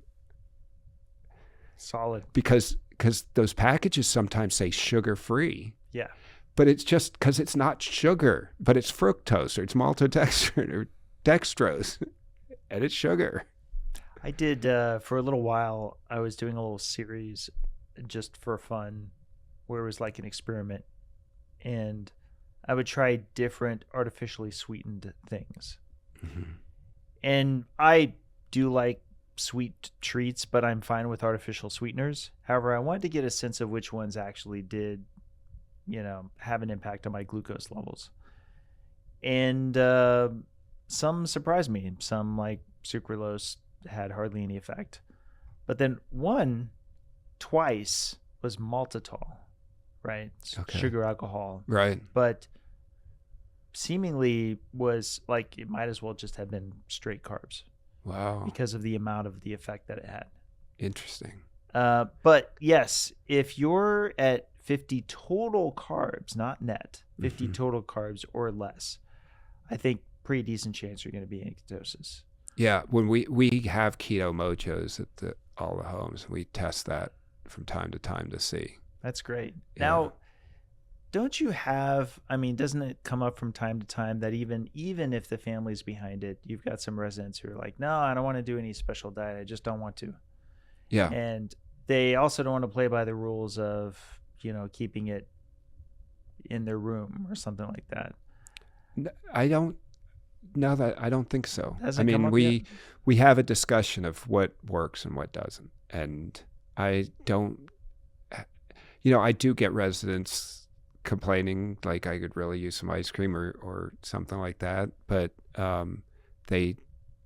it's not horrible. Like if the family's behind doing the ketogenic thing, they're all in. We don't have visiting hours at our homes. Like you can come over anytime you want. You can come over at 1 a.m. We tell them, all we ask is you respect, golden rule, to respect the other residents. Right. And so we try to include the families in this. Like we're all a team here trying to make your mom or dad better. So don't help her fall off the wagon. She's going to guilt trip you a lot. Elderly people are really good at that. And like a lot of times when the ones come in that say, I don't want to be here, I want to go home, I tell the family, do not stay here the first day. Okay. I had one like a mom and a daughter, like the wife of the guy moving in and the daughter stayed with him the whole night, like the first year I owned these things. And the next morning they're both like, we can't do this. We got to bring him home. We just feel so guilty. I'm like, yeah, because you had him pounding away at you all night, telling you, right, you don't love me. Why are you doing this to me? This is jail. And I tell him, you go away for 3 days. Tell him I got to take care of some stuff. I'll be back in 3 days. We'll figure it out and we'll make some decisions then. And usually after 3 days, they get in a routine. They've met other people. They like the caregivers. They like the food, and they are fine. So, but boy, if they get the hankering for ice cream or something like, well, it's our granddaughter's birthday and I really want to celebrate with them. Can't we just bring her cake in? She's not going to want to eat this stuff. So that's more of it than anyone really demanding that they have, junk food. How much ongoing adherence for those people who ultimately adapt to the diet, get to a place where they're good enough to leave the home? How many remain on the diet afterwards? Because I'm sure you keep in touch with a lot of them. I do. Well, I've only had about 9 or 10 move back home, like, for good. Right. Because it's just a lot. It's hard to get fully away from needing assistance. Right. Yeah. But the 2 that I sent home with dementia, I really stay in touch with them or improved cognition. And they have wholeheartedly embraced it. They call my health coach, hey, I want to try a recipe for this. You got one? She sends it to them and stuff. I've had 1 or 2 that moved back home that actually moved back into my homes. Like we fell off the wagon kind of thing. And most of them that move back home fall off the wagon at some point. Christmas comes along, right, kid's birthday, Thanksgiving, but they get back on it. And I think that's a lesson for anyone trying to make themselves better is don't beat yourself up when you fall off the wagon. Get back on it. Tomorrow's another day. Let's get it back tomorrow. That kind of thing. Don't think the worst thing you can do is let that little bit open the doors and away you go. I'm off the diet permanently kind of thing. It is sort of an issue with us as humans, though. I like to call it breaking the seal. Yeah. Like you sort of build this habit, and if you stay cold turkey, mm-hmm, in a way, it prevents you from that exhaustion of feeling like there's a choice. Yeah. Yes. Because that waffling is a source of tension. Yep. If there's like no way, right, you're just moving on. It doesn't even linger. Right. Right. So you and I might see an addict on the street is like, yeah, you want some heroin? And we no. Right. And that's the end of that conversation process, exactly. Right? Like that's done. Right. But if somebody puts out donuts right now, like I intend to never eat a donut. Right. Like it's part of that category of things that I don't see any good reason to try again since starting keto. Right. But I'm pretty sure that if I had donuts, even just once or twice, Yeah. now it's on the menu of might cheat once in a while. Yeah. And even if I don't cheat when it's put out in front of me, I'm going to spend some time and it's going to be a nice, chocolate glaze. Yeah. I'm going to be thinking about it. Devil and angel. Right, exactly. Because I had done it once before. Mm-hmm. Therefore, the seal is broken. Right. I'm already a sinner. Yeah, I have those conversations with families and stuff because a lot of families pick up on this. I have a cook that's lost 60 pounds and is off all medications because she's like, well, I'm going to try eating this stuff too. What I tell them is you got to think of it more as a morality thing. Like if you go to a restaurant and the previous people left a $20 on the table thinking it's for the waitress and she didn't pick it up, are you just going to grab it and put it in your wallet? Probably not. Most of us hopefully won't, right? And, you don't do it like once in a while, stick it in your pocket, but most of the time I won't, right? You try to tell yourself, there's never a time that I should pick up that $20 bill. That's how you should look at those donuts or ice cream or whatever like that. You should just think the moral thing to do is to not do it. Don't think of it as a food thing. Think of it as a morality choice. Even though it's not really morality, it is because, you're blessed with your one body. And the other thing I tell them is there's no food that tastes better than how good you feel when you're healthy. I know. But it's an interesting thing we're all constantly facing. In the moment. Yeah. It would be great if we could somehow quarantine and quantify and maintain in mind at all times how we feel outside of the bad food we're eating. Right. Because if you think about it from a time scale standpoint, it makes so little sense. Yeah.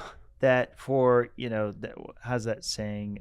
Moment on the lips, lifetime on the hips. Yeah. It's a little bit of hyperbole, but not by too much. It's a great thing to think about when you're tempted. Yeah. But by doing my experiments, I started to realize there really are phases of pleasure that come. And one of those is the first thing I mentioned. If you're waffling on a decision on whether to have something bad or not, and you're like, screw it, I'm just gonna give in. I'm gonna have it.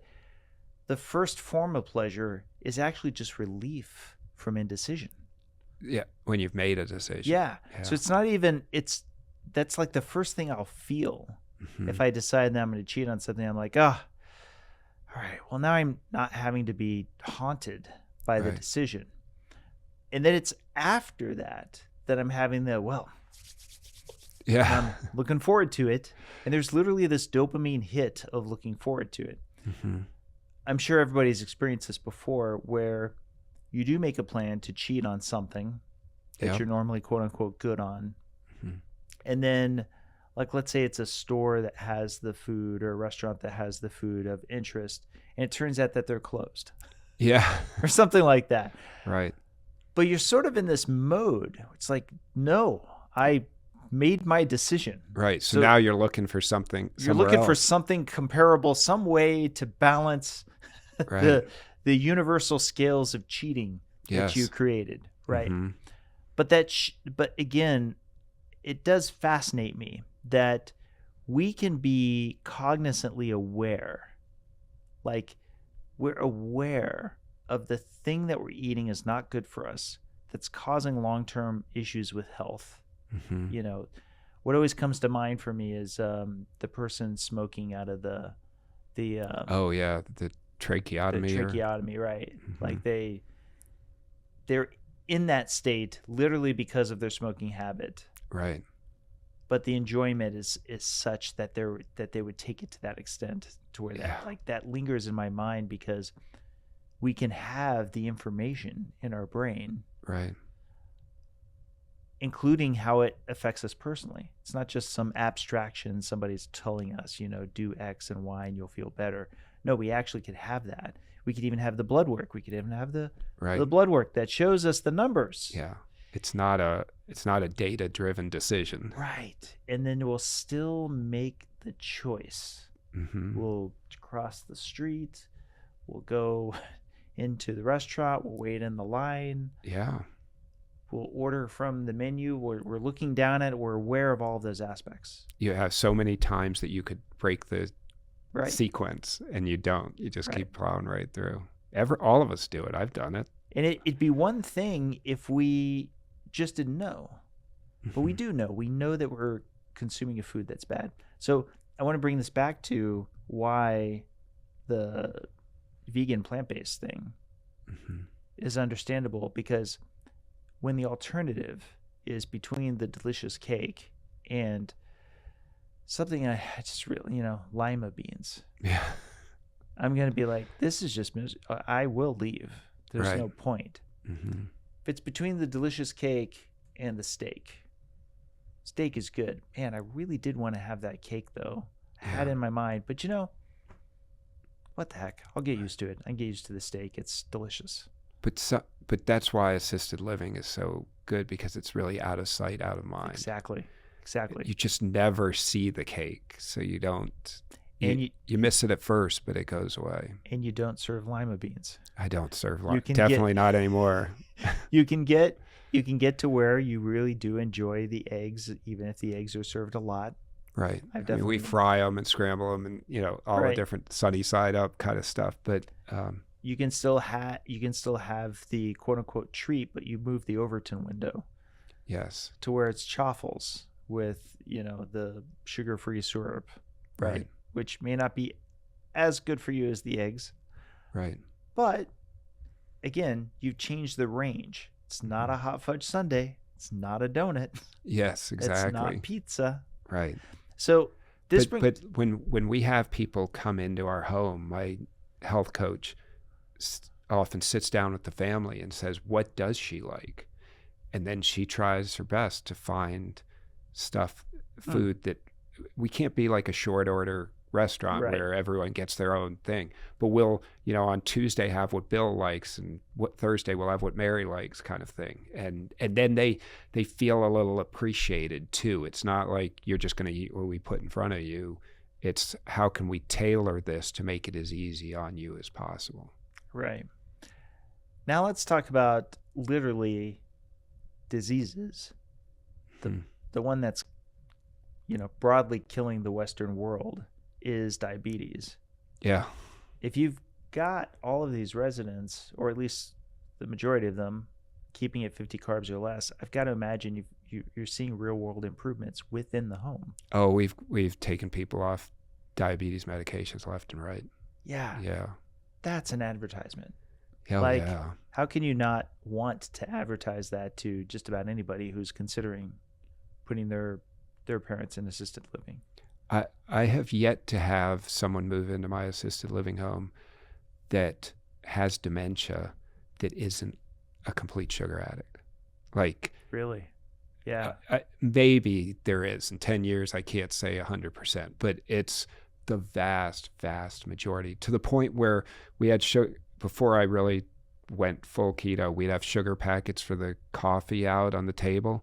If we didn't serve them desserts, they'd take those sugar packets, open it up and down. Wow. Yeah. So we got rid of those really quick. But I saw people with their coffee would put 5 of those in their 1 cup of coffee, kind of thing.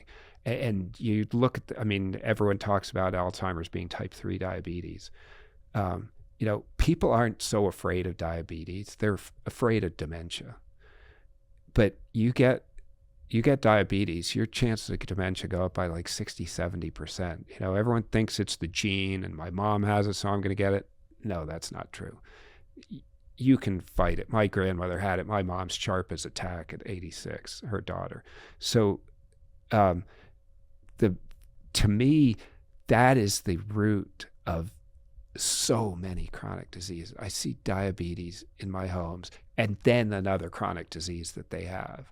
The diabetics are always on a ton of other medications too.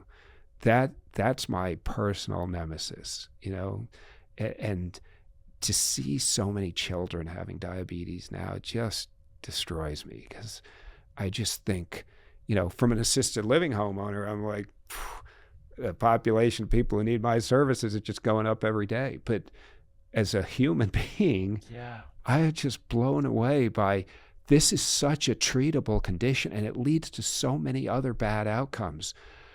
This should be the number one priority of, we give RFK Jr. a hard time because there's 1,000 measles cases in Texas. And oh my goodness, what's he doing?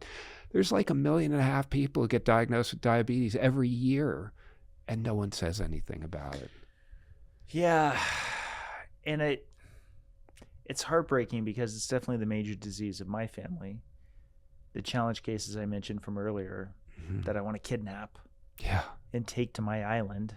Yes. I want to get their blood work at the beginning, and then I want to get their blood work, at the end of this. If I could just have 30 days with them, I feel like the numbers might matter. But at the same time, getting back to the choices thing, one of them is feeling a number of diabetic complications, and they're relatively young.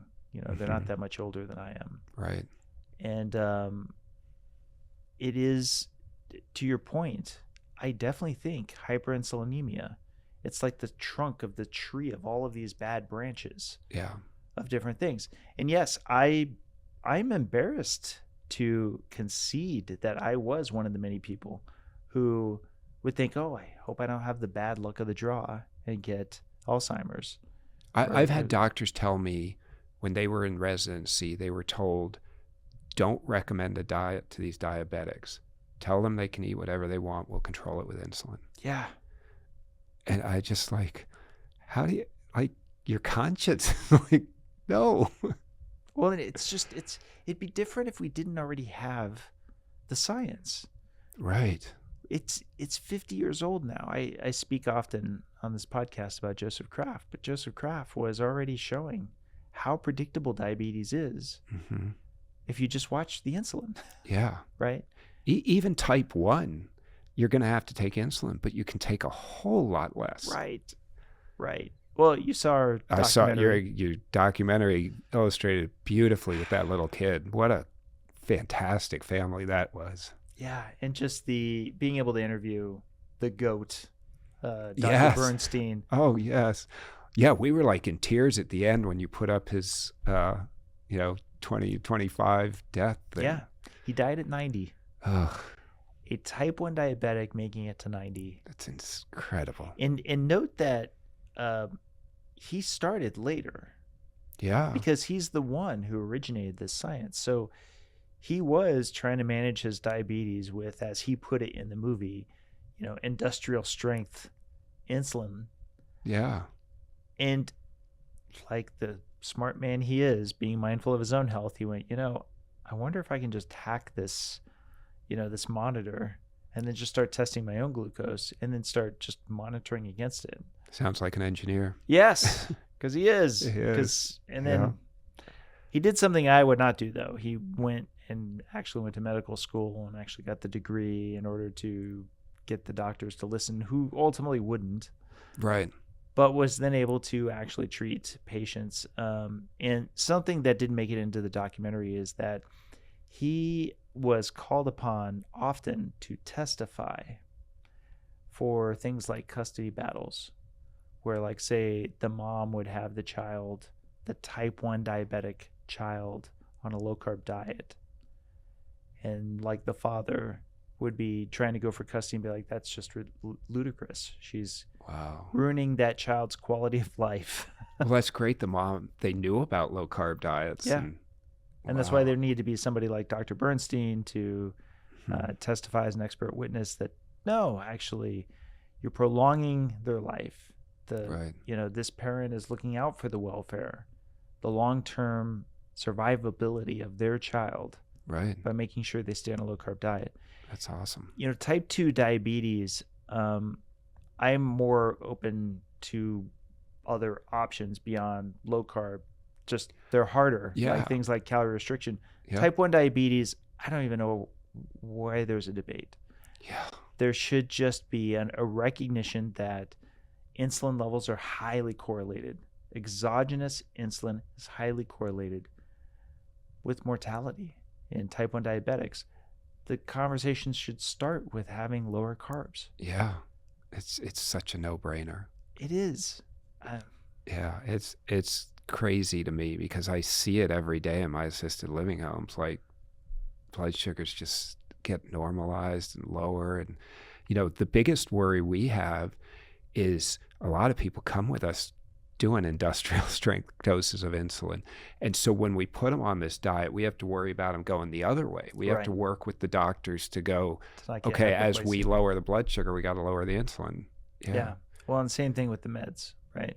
Oh yeah. I go on AI and find out all the side effects and tapering restrictions and things like that. And then have conversations with my doctors like, okay, what metrics do we have to achieve to get them off this medication, kind of thing. So I win some, I lose some, but I'm always excited when we can do that. Do you find there's any other homes that are likewise starting to adopt more of a nutrition-centric position? I'm getting some interest in that. It's like I said, it's hard with those corporate contracts and stuff, but I had an executive director from a 600-bed facility call me. He said his biggest challenge is that a lot of his residents are not interested. They moved into his facility because of the beautiful desserts, right? Or the happy hour where they can all sip wine or have their gin and tonic or that kind of thing. But he thought what I'm going to do is just start a nutrition group within this large facility. Like they have the pickleball group or the bridge group, right? We're going to have a nutrition group. And I got to check in with him, but he basically said there are some people interested in it. We're just going to have them. We're going to put them on low carb diets. We're going to see how they do. And hopefully as people go, wow, Jane down the hall is doing a lot better than she was 3 months ago. What's her secret? The interest will start growing. The smaller homes I'm finding, they're doing it. There's a wonderful lady out in San Diego named Heather Sanderson, who is sort of a protege of that Dr. Dale Bredesen, and she opened a home just to do the Bredesen Protocol, and she's had a bunch of success doing that. She opened it in February of 2020. I felt really bad for her. Talk about the worst time to open a business. But the last time I looked at her website, I think it's been shut, or it's on temporary hiatus. I'm not sure what's going on there, but she was having a bunch of success. And I think Dale Bredesen's licensing his protocol to certain assisted living facilities, which is great news. I'm thrilled to hear that. When I did the Bredesen protocol, one of the things, once they give you the results, they really just give you access to their website and town halls and things like that for a small fee. And then they tell you, go find a licensed practitioner. And so I looked through the list and called a bunch of them and found one actually in Idaho. There was a company called A Mind for All Seasons, and they help people individually with their dementia, with doing the testing and everything like that. So we started just working with them because they kind of do the same testing that the Bredesen guys do. It's not the same, but it's similar, and they do their own research too. And they're all clinicians. And so they were working with our folks, and they have transitioned into working with assisted living facilities. So they're doing coaching. They've created like an AI of their 10 years of working with people on dementia, and they turned it around to a bunch of people.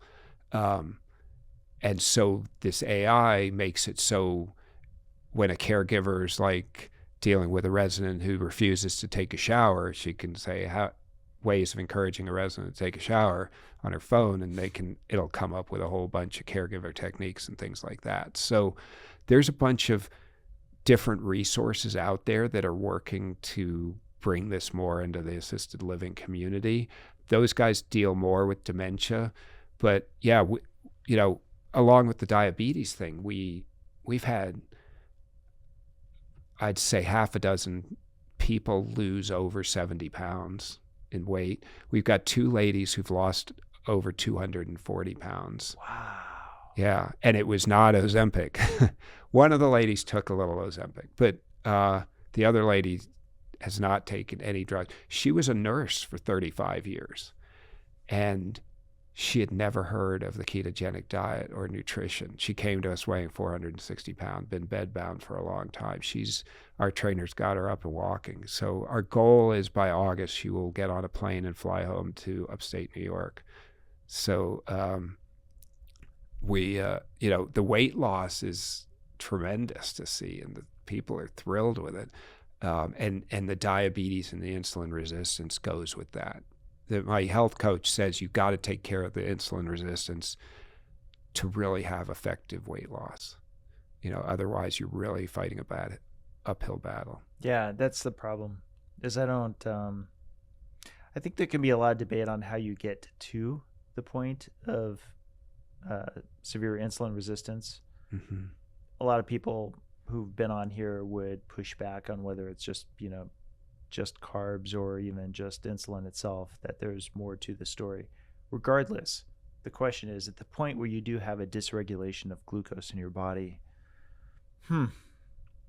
there is something that seems to have solid efficacy for a lot of people, which is you just bring down what turns into glucose. Right. Just the carbohydrates, right? It seems like it makes sense. It's kind of like what I say in the movie. So here's a question for you. Do you, or maybe you've already looked into this, do you consider specifically getting research done around this, such as having, a study done? Funny you should ask. I think you said you had Matt Bazzucchi on here. Yeah. I'm not. So the Bazzucchi group has been extremely generous and awarded a grant to a guy named Dr. Tro Kalagian.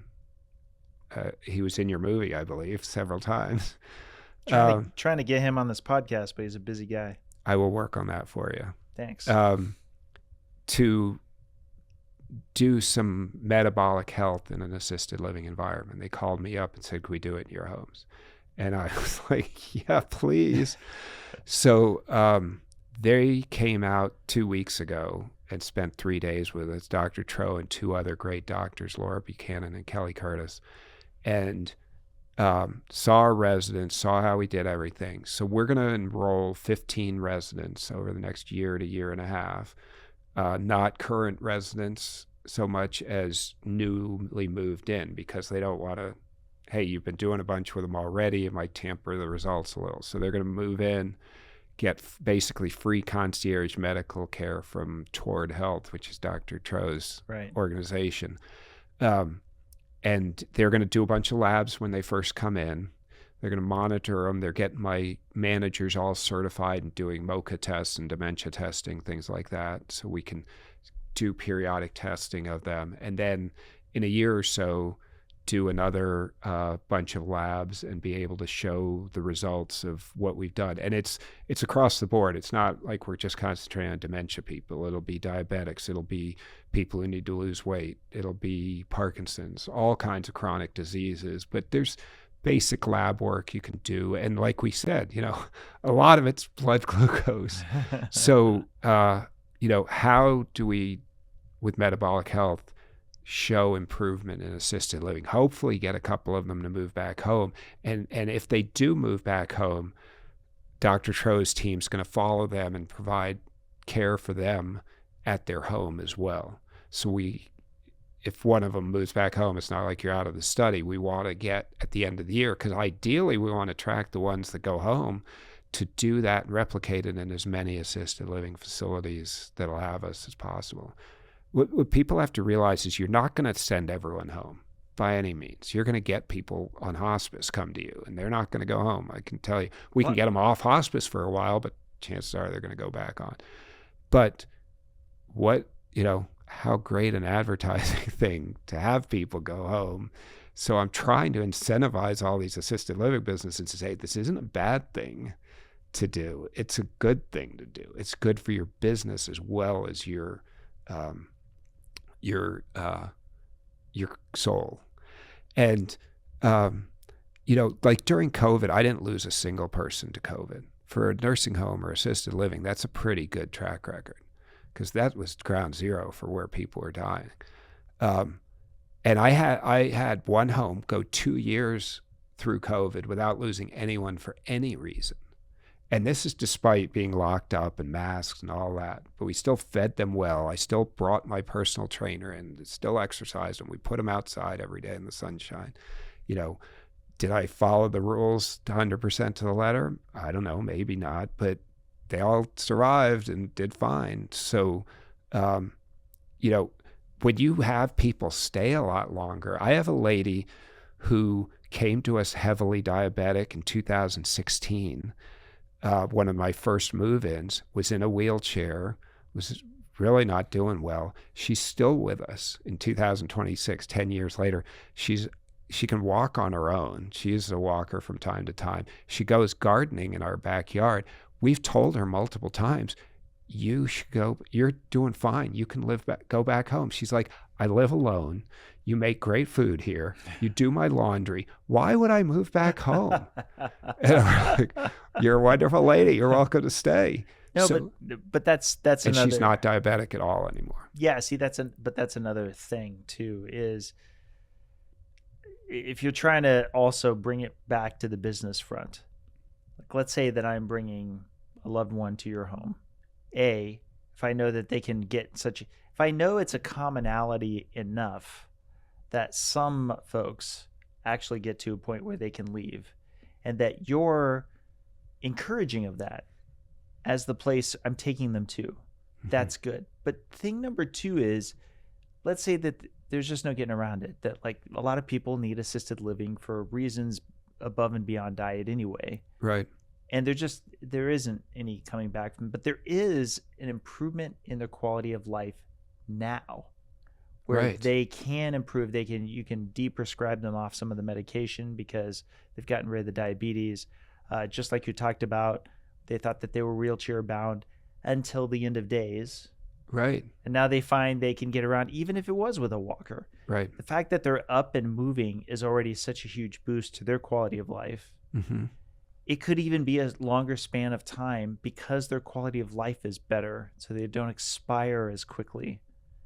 I wouldn't consider that a bad thing. We had a gentleman, he was 98 years old. He went on a cruise, a 10-day cruise with his family because he was doing so well. Wow. He came back. He passed away 6 months later.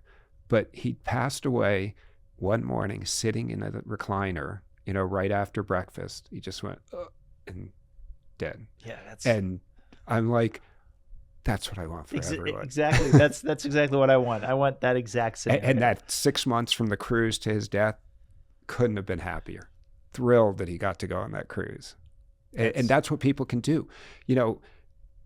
I tell families, take them out of here as often as you can. Go out to lunch with them. Take them home. Take them home for Christmas. Let's get them to where they can get on a plane again so they can go see their grandchildren in another state. It's the quality of life. It's not just the metric of moving back home. It's the day-to-day. What can you do? And what can't you do because of your illness that we need to fix to allow you to do? The more freedom. One of the hardest conversations families have with their parents is, Mom, Dad, you can't drive anymore. I got to take the keys. That's such a blow to someone's freedom. And, that's as hard or sometimes harder than you got to go to assisted living. So everything you can do to give someone their freedom back, it's not about health. It's about the experience of life. And that's the best business model you could ever give someone, in my opinion. So naturally, we've got to round over to my pet subject, cholesterol. Okay. Now I'm going to go out on a limb and guess that this probably doesn't come up too often with you on your end. It's possible it's never come up. It comes up. Oh, it comes up. But, are there folks who go on the diet, mm-hmm. ultimately see their cholesterol go up in a way that's worrying to them or their family? It doesn't come up in that scenario so much. The family sees them doing well and they don't worry about the cholesterol so much. And most of the people who move into my home, either they're on a statin or their family's rabidly against statins and they're not on a statin, right? You don't really have much in between, okay? Gotcha. Almost all old people that I encounter are on a statin when they move in. That's one of the discussions I always have with the doctor of what do we need to do to get them off the statin? It's not necessarily my total anti-statin stance. It's one of the medications I want to get them off. I want to get everyone off all medications. It makes the health department inspections a whole lot easier too. But the cholesterol, I don't get, I think that people are, when they're in their 70s, 80s, and 90s, the chances of having a heart attack are much lower. And so it's not as much as prescribing it in their 50s and 60s, and they're already on the statin and everything. So they don't, it's not like, oh, their cholesterol went up to 400, we got to prescribe a statin now. I rarely have that conversation. So you rarely have the conversation because the cholesterol levels going up to 400 is just that rare? Yeah, I would say, first of all, it's rare. Secondly, like when we were working with the Mind for All Seasons, they'd have the lipid panel results as one of the sections of the report. And they were concentrating much more on the triglyceride to HDL ratio than they were the LDL or the total cholesterol. No comment. Okay. Obviously, I'm a big fan of HDL triglycerides. Again, not because I believe they're causal, but because they're very indicative. Right. So we're very interested in the triglycerides because of all the insulin resistance and yes. stuff too. I realize it'd be anecdotal, and I don't mean to set this up because it's not a rhetorical question. I just genuinely don't know. For those who do ultimately get off their statins, do they see, is it a commonality that they'll see improvements for things that being on statins sometimes get, knocked for, such as muscle pains or things along those lines? I see the muscle pains occasionally. When we take people off statin, generally, I don't see much difference. Much change. Like Gotcha. Obvious change. I did see one person's cognition get better when we took them off statins. But I saw another person's cognition get better when we took her off the dementia medications. Go figure. Yeah. Like, well, that's really interesting. But generally, when we take them off statins, I don't see anything. It's just the general, they've got 25 medications. How can we get this down to 10 or 5? I'm not really worried that it's the statins we're taking off. The statins just seem like the easy win. Like there's no withdrawal, right? Like with the psychotropics or anything. And it doesn't seem like the doctors are really worried about them having a heart attack. I have to tell you, I don't know how much you've been keeping up on social media, but boy, there's a lot dropping lately on the withdrawal issues for a lot of things. Yeah. Like the psychotropics you mentioned, SSRIs, and it's just, it's something I've also talked about with Matt Pizzuki, which is that he had an injury from a too quick withdrawal from one of the medications he's on, and a number of them he's trying to get off of, but knows it's just going to take time. Part of the issue is that they don't normally study that. You study the getting on. You don't. Right. You don't naturally plan these long cycled studies on the withdrawal issues. Well, they think you're going to be on it the rest of your life.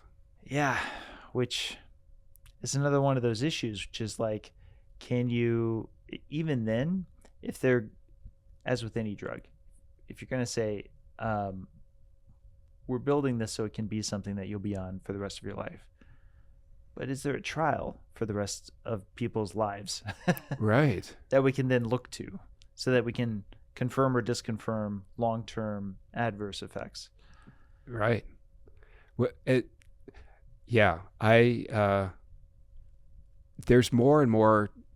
Someone introduced me to a group that actually their whole purpose is to help people get off SSRIs or psychotropic drugs. And what they found is you can reduce them a whole lot, but then take a really long time to get down to the tail. Like you can drop them 60-70%, but then go real slow after that. And so there are definitely protocols for doing it. My bigger fear is, when I see someone come to us on 20 or 30 medications, how do we know what the interaction of all those medications are? Because they don't do those. Well, it would be insanely hard because the factorial, calculations of how many different combinations are out there is insane. So yeah, and what happens is they get into this cycle of, mom's at home, takes a couple medications, she falls and breaks her hip. She goes to the hospital, gets surgery. Now they add more medications. She goes to rehab to get the physical therapy. They add some medications there. They go to assisted living. After that, the doctor at the assisted living adds some. No one along that line in that chain goes, okay, she doesn't need that anymore. And I'm being general. I'm sure that happens. But by the time they work their way through the medical system, they just build up and build up. Some of them are given because they're countering the side effects of the other ones and things like that. And there just doesn't seem to be a real deep dive of, do they need this anymore? The other issue is that unfortunately there's this defensiveness in medicine on deprescribing, where you don't want to be the doctor who gets sued because you took somebody off a med. Exactly. Even if you feel you have a strong case for it, do you really want to defend it? If you go through the court cases and time, and one of the things we look at for women is hormones, because when you go through menopause, your hormone levels drop, and hormones, I'm thoroughly convinced, have a big influence on cognitive ability and lots of stuff in your body. So we tested a lady for hormones, and she was really low, like most of them are. And we went to our mobile doctor and said, can we put her on a hormone? And the doctor said, I get what you're trying to do, but my insurance will drop me if I prescribe hormone therapy for her, because there's this study out there that links female hormones to breast cancer. And so the insurance protocol is you don't give elderly women hormones. Of course. And so, it's not the doctor prescribing, it's the insurance company prescribing this. And so, I just said, I'll find a doctor who will, and the doctor, she was the lady, took no offense at that. She's like, I get it. I'm stuck. And so I don't mean to blame the doctors by any means. There's a whole system behind them that's basically tying their hands. This is not just meant to be another shameless plug, but this is, in the case of us, one of the things that you may not be aware of is that we have a checkbox at checkout for whether or not you want to take the citizen science discount. You get 10% off. That's been the way it's been since we founded it. And the consideration is if you agree to submit your anonymized data to our data pool. Oh. But it's a data pool. We haven't put it out yet, but we will be soon once we can find out the way to do it. That's we have terms of service, and we're working through the lawyers, and we have to do this just right. Sure. So that we don't HIPAA. Yes. Mm-hmm. Exactly. But the intent of it is a totally barrier-free open source data set, right? Awesome. And what I like is, with the rise of AI, my dream scenario is there's just a whole lot of collection of data voluntarily by folks. And like in the case of our checkout, beyond just the blood work that you're getting, which will be automatically added to the data archive, we have some additional demographic questions that we ask. Mm-hmm. What diet you're on, whether you're actively losing weight or gaining weight, that kind of stuff, right? Right. I want to say it's maybe 10 or 12 questions. Mm-hmm. That'll get added to the data archive. What gets removed is your first name, last name, date of birth, all that stuff. Sure, any relation to you. Yeah. And the idea was for that to be available for citizen scientists, for formal scientists, for whoever wants to make use of our data set, kind of like NHANES. Yeah. But what I like in particular now is with the rise of AI, this is where I was going, was a scenario like you just described, where somebody's coming on and off medication and so forth. If those trails could all be added to a more comprehensive surveillance set of data, That'd be wonderful. you'd have more capability to test things like drug-to-drug interactions. Oh, tremendous. Because of course it's going to be post hoc, of course, etc. But some stuff is low-hanging fruit. It'll lead you in a direction. Yeah. You'll see trends. Yes, and again, not everything has to be a perfect RCT trial that costs tens of millions of dollars.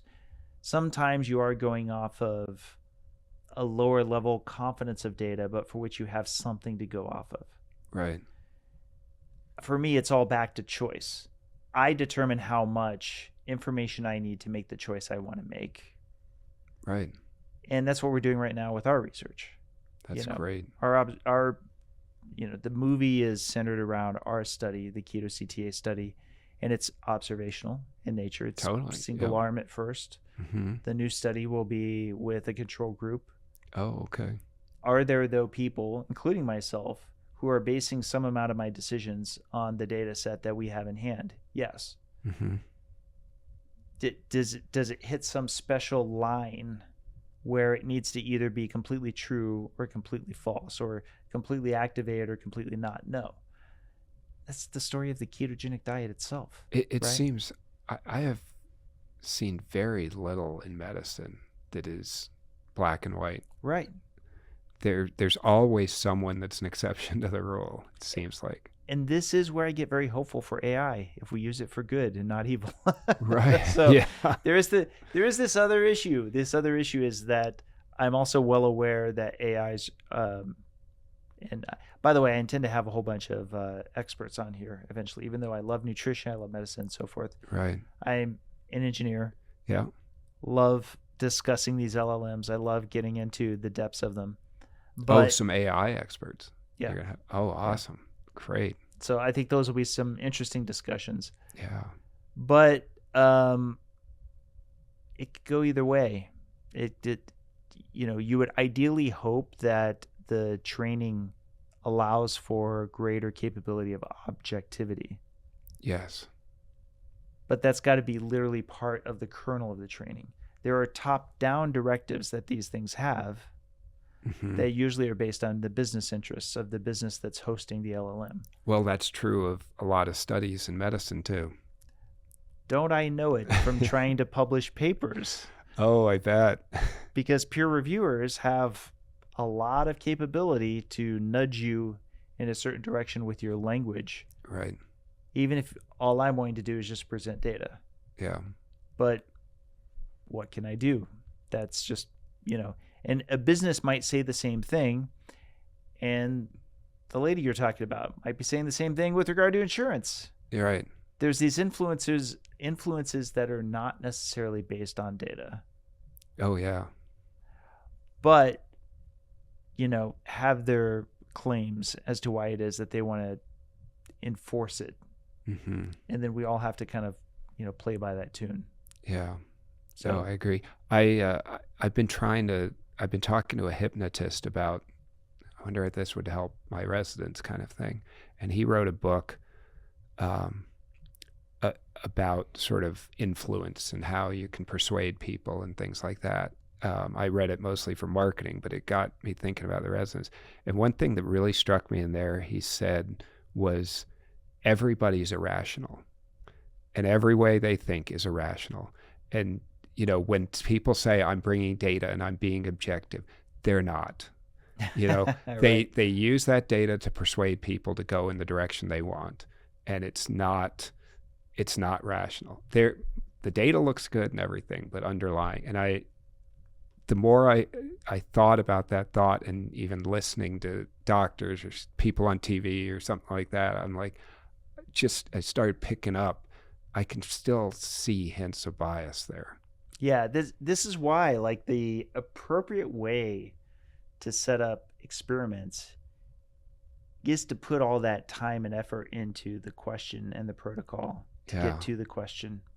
Because basically what you're wanting to do is put yourself in a position of how do I eliminate my own bias from how to execute this. That's really tough to do. It's tough to do, and it's a skill. Yeah. Because getting back to what he's saying, it's not just that we want to see the data from our own worldview. It's that if we're going to invest a lot of time and energy into a thing, right, we'd like it to affirm right what we already thought. Yes. Right? Yes. So it's difficult to be putting yourself in a position to have a hypothesis, to have this prediction, to have this thing you've been touting and discussing. Right. And then to work proved wrong. Yeah, that you're the one who proves yourself wrong. Right. After you've spent all this money and you know, time on it. You're the jury. Yeah. And you're acquitting the defendant when you're also the plaintiff. Yeah. Right, or the prosecutor. Right. So that's why I say it's a skill. There really should be a scientific community that rallies around efforts to not only ask the question properly, but to execute the experiments right in the most objective manner possible. Right. Have someone who has no investment in the outcome. Right. And this is where the problem is, we're still humans. Oh, yeah. So AI has us in a position where we actually could use it towards the effort of greater objectivity. Assuming you program it exactly to do it that way. Exactly. And that's the key. This is where I think local LLMs will be good. I mean, again, part of the issue is that the LLMs who are usually using ChatGPT and Grok and all those, they're hosted, they're in the cloud. Yep. Whereas you can host your own, they're just much, much, much less potent and powerful. Sure. And take a lot more work. But if you're just focused on one area, yeah, it would probably be more than adequate. Yeah, but then the benefit of that is it's not going to have all of that business training. It's going to be more likely to be honest because you usually can't. It doesn't have the bias. Right. And what a great idea. Yeah. Just especially if you can feed it all that data. Can you capture the list of medications that each person has when they submit the lab report? We don't currently do that with On Your Labs. And part of that is because we figured that would run us into some HIPAA stuff. Yeah. And this is a source of frustration for me because, of course, I'm sure you're familiar. HIPAA is really outdated in so many ways. Oh, yeah. Painful. We have to use fax machines to communicate with hospitals and doctors. I mean, fax machines. Come on. It's 2026. I know, cutting edge of 1992 technology. Yeah. And, you know, why this is so frustrating is I know at the time they were thinking of this as much more secure. Spoiler alert. Yeah. As a technologist, I can tell you it's not much more secure. There's so many more secure ways than a fax machine over a landline. Yeah. There was I'll tell you a funny little story. Was we were, before this life, when I was an engineer and doing quite well making next generation gambling platforms. Oh, wow. Social media was opening up gambling opportunities, and there were not a lot of states that had signed on to it yet, but one that was opening up was New Jersey. So New Jersey was going to allow for real money, social media based gambling. Interesting. And we were based here. I was working for a large gambling company here, but that was trying to break into that space.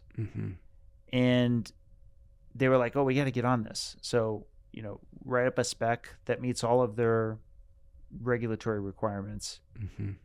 In New Jersey themselves were, they were trying to figure out how to have this bill that opens up this new law to allow for it.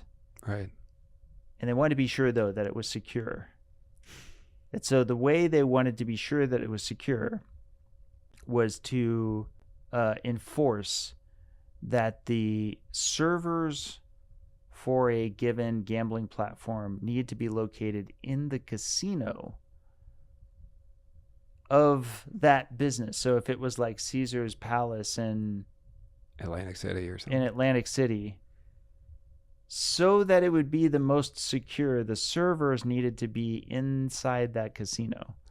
Wow, that doesn't sound like Correct. the hacker's going to go, oh, shoot, if it was in Pennsylvania, I could get into Yes. it, but it's in New Jersey. If it was in the Switch data center that's down the street here, I could totally have broken in, but darn it, casinos are so secure Yeah. against data theft. I'm just like, what is happening? Yeah, that would be like way down on the list, or maybe near the top of the list of most unsecure places, I would think. Correct. Well, first of all, you don't want to have a place that's got shared personnel. Oh yeah. Like just to start with, Mm-hmm. because now you have the capability of a hacker gaining physical access, Right. a greater capability because it's in a mixed environment. But With a lot of action going on and everything, it'd be easy to just sort of slip in. There's also other considerations that they're probably not aware of, such as a lot of data centers have greater control over not only levels of security, but also in the access of other devices that are proximal, which is another way by which there can be more sophisticated hacks, right? Right. But then you also have the pipes themselves. You actually have the bandwidth coming in and out. If you have a data center, they've got the most up-to-date, high speed, and that allows for higher encryption protocols, Mm-hmm. right? Yeah. Whereas if it's some decrepit old one, then they probably will have to compromise a little bit so that they can get lower latency that they need to for the games that they're running out of it. Which means that it's going to be easier to hack, right? Potentially, yes. If you have to drop down encryption, protocols, Right. layers in order to serve up an okay, field game. Right. Anyway, so yes, as we heard about this, it was just another one of those examples where I was like, see, this is why, what's the most common profession to become a politician, especially high ranking? Lawyer, correct. Mm-hmm. That's, I think, Congress currently is something like 93% lawyers, something ridiculous like that. Well, it's nice when you can write the rules for your profession. Correct. Yes. How many engineers do we have? Right. I don't even know if I want to look it up. I know of one. Of one? That's it. Thomas Massey.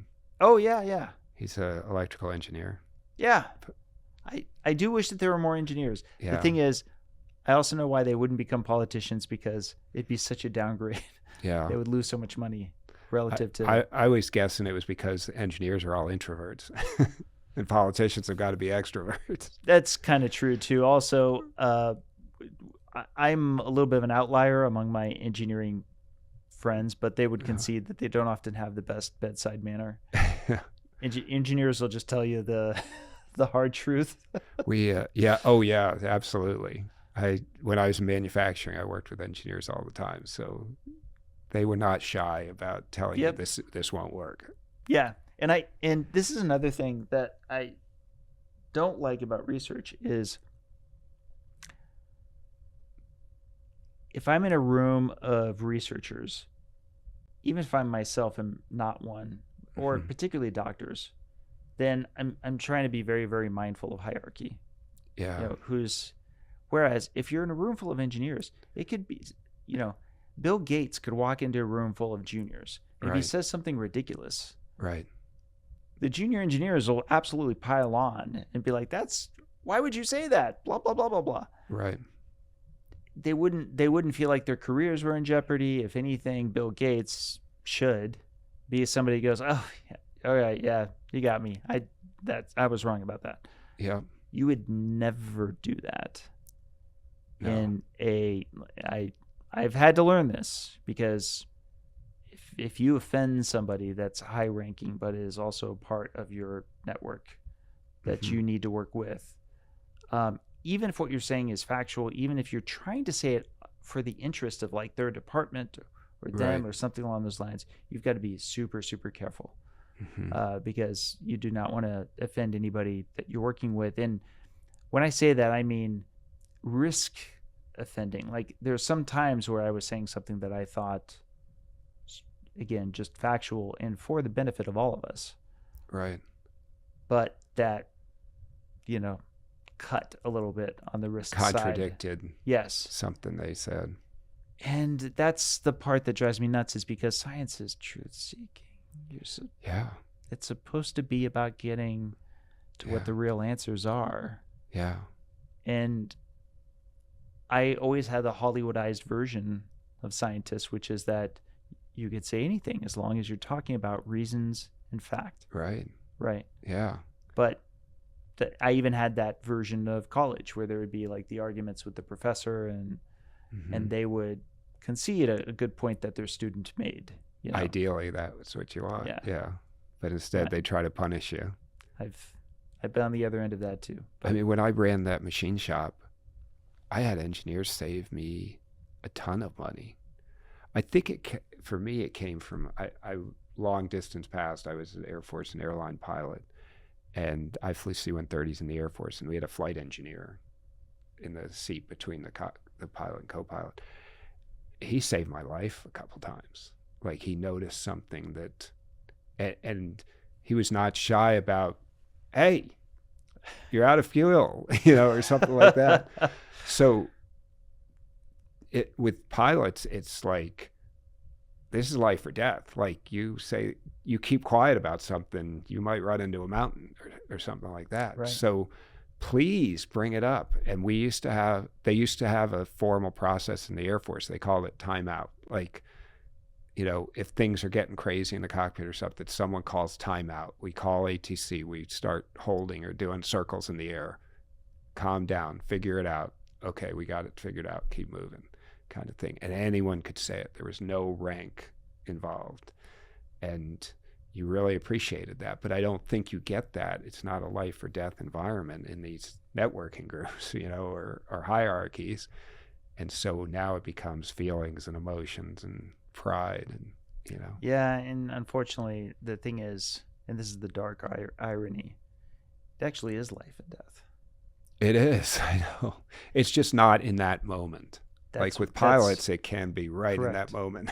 Correct. But I bring up this analogy all the time. If engineers cook to their own data and a bridge collapses, right, you feel that. And you better believe everyone's going to be like, who the hell engineered this thing? Right. If data, wasn't right for a drug, but the consequences are spread thin. Yeah. Because of the mere fact that it's so diffuse. Yeah. Right? Like, it's not like you happen to watch just like the people on the bridge. Right. Everybody that was on this drug and watch them all at the same time. Yeah. That's why you need things like surveillance data. That's theoretically it could happen, but mostly it doesn't. I mean, Vioxx, it didn't kill a ton of people compared to how many people used it. But there's already a problem, which is that, and this was also discussed previously, but things like adverse events that have like a long form you've got to fill out in order to submit it back. Yeah. I've already been told directly it's not uncommon for them to be skipped, that they'll be pretty sure it was a given drug that the patient was put on. They can fill out this form and submit it back, but they're all busy and they just can't bother with it right now, and then it gets left off and never shows up in any data set anywhere. And then that drug company can correctly say, hey, we've only gotten, 2 or 3 forms back. Exactly. X number of forms back, and therefore side effects are apparently it's working low. Right. So again, back to truth seeking. We have to care enough about making sure we have objective capture of data. Completely agree. And it's hard. It's hard to do that. But the first step is the caring. We have to care enough. Right. And it's with your body, there's so many variables, that you're really only going to get trend analysis. You're never going to get definite because there's so much inputs into it. That's one of the problems with the medical profession, I see it, is we've got so many specialists, Oh, you've got a heart problem. Well, did you have a heart problem because you got diabetes too? Or did you really have a heart problem because of your cholesterol? Or what's the reason for that heart problem? So you got to go on trends, because one person it's going to be the sugar, one person it's going to be maybe the cholesterol, one person it's just going to be you eat like crap. Who knows? But you're not going to, like when you're working with metal, it has certain properties, and if you raise it to this temperature, it will always melt, right? Yeah. You don't know that with people. Right. Well, and then back to the drug-to-drug interactions. Mm-hmm. You throw the complexity of biology in with the absolute cocktail of different things we're getting. Right. And I'm sure you see it frontline much more than I do, but those pill boxes are only getting larger, and yeah, there's only more. We got to get multiple pill boxes sometimes. Yeah. I've only seen the total quantity of those drugs that are getting prescribed increase, the median of drugs prescribed just getting higher and higher. Yeah, it is. It's really scary. And every business ultimately wants to shut down their business. I mean, not from a personal financial, but the businesses are in place to solve problems, right? So if that's true, then ultimately your business should go out of business because the problem has been solved, right? With the medical profession, it seems like the problems are multiplying. And so what does that say about the medical profession, right? We're not solving problems, we're creating more problems, is what it seems like. The opposite of what a good business should be doing. Well, it's one thing if the potential solution wasn't already in sight. That's why diabetes drives me really crazy. Me too. Is, in particular, diabetes, we see it. We have the management capability. Right. Right. I'm all for informed consent. So for the family members who I've talked to who are the challenge cases, and I'm like, what you do, I myself didn't know this until I was doing this to deal with my, Most don't. Yeah. Once you do know, if you make the choice, okay. Yeah. But how many people today who have diabetes do not know of even the option for a low-carb diet, much less a ketogenic diet? Just don't even know. My nurse of 35 years had no idea about it. Right. Like it, and how often it is that those people who come into it hear immediately the most annoying phrase I am just tired of hearing repeated back, which is, but it's not sustainable. A medical professional saying, just jumping to that conclusion that's not sustainable is taking away the agency, in my opinion, of the person who, I'm sorry, there's been so many people I've met who have absolutely sustained a low-carb diet. Particularly when they see the results of how they feel after having it. Correct. Go talk to Dr. Bernstein, who made it to 90 as a type 1 diabetic. Right. And he himself is a perfect example of somebody who absolutely, because he's motivated, could adhere. Again, back to agency. Let them have choice. Yeah. If they still choose, hey, I'm sorry, I consider it to be too big of a deal. I'm the tracheotomy smoker. Exactly. I'm going to be that guy. I'm sorry. It's just how I am. I'm okay with that. I'm just not okay with them never knowing. Right. Yeah. And that's why I love our documentary. Our documentary is, we didn't just focus on people losing weight. We focused on a lot of people who had efficacy from a ketogenic diet. Right. Who are facing this crisis of cholesterol, but getting inside, why it is. Those are the people, by the way, especially if there's like a mental, schizoaffective disorder, right, or eating disorders or any of that, they tend to be the most adherent. Epilepsy, literally the reason for the original keto diet. Right. Yeah. In the 20s. Like trust me, the epileptics I know, They're like no seizures. doubt. Yeah, it's like Wow. to avoid a seizure. If being on a ketogenic diet helps them achieve that, they're going to do it. Yeah. Full Oh, stop. absolutely. I'm sure once you experience it. There's two that I know of that's like tried to reintroduce a more protein centric and slightly higher carbohydrate diet, but one of them has already kind of backtracked Okay.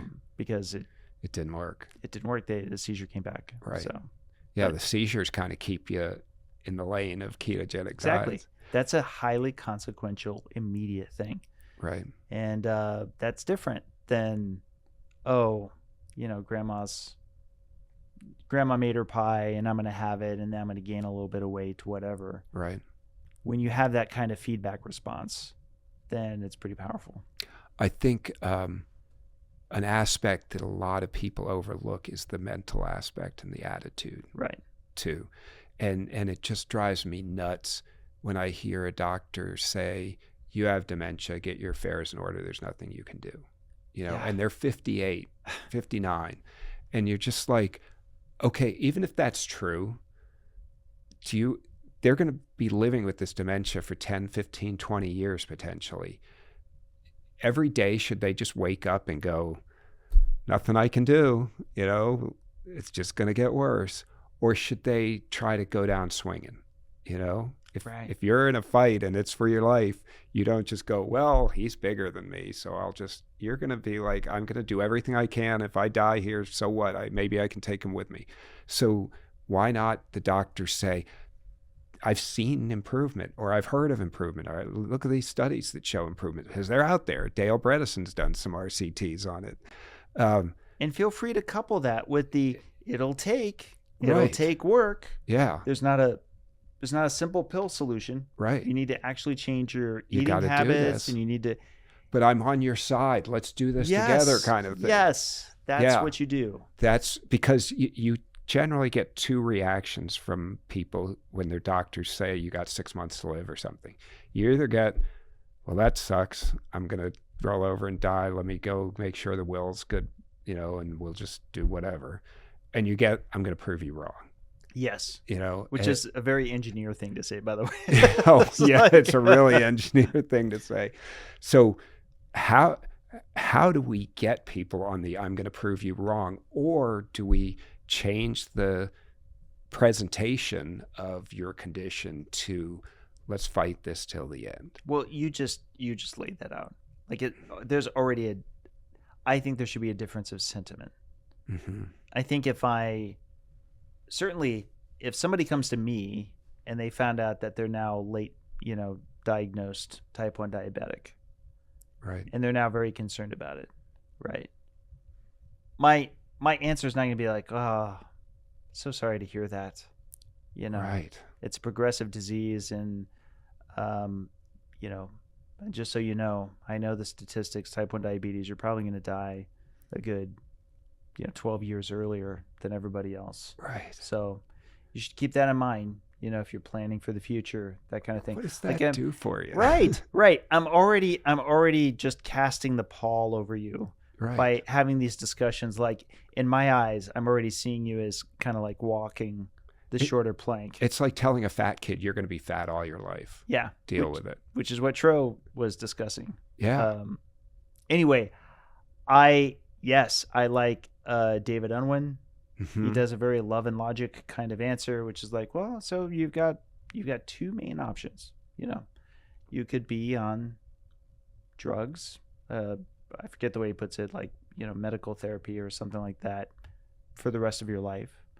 Or you could, make a lifestyle change and not have to, or not likely have to take on drugs and reverse this or something along those lines. Right. And he says nearly 100% of the time, maybe not 100, right, but nearly 100% of the time, people choose the second option. Mm-hmm. And most, I don't know how many, most stay with that. Sure. That's not 100% there as well. Right. But again, just presenting at least the option mm-hmm. that's the part that just, It could have been vocal on. There's a saying that if you're a healthy person thinks of 1,000 things, a sick person thinks of one thing. Dreams of, yes. Or dreams of one thing. That one thing is an incredible motivator to change your lifestyle. Right. For me, who's been basically healthy all my life, it was a big thing to cut out soda and sugar and things like that. Like, because my mind is, well, I'm healthy. It's not really doing anything bad to me, so why not back to the enjoy empty calories? Right.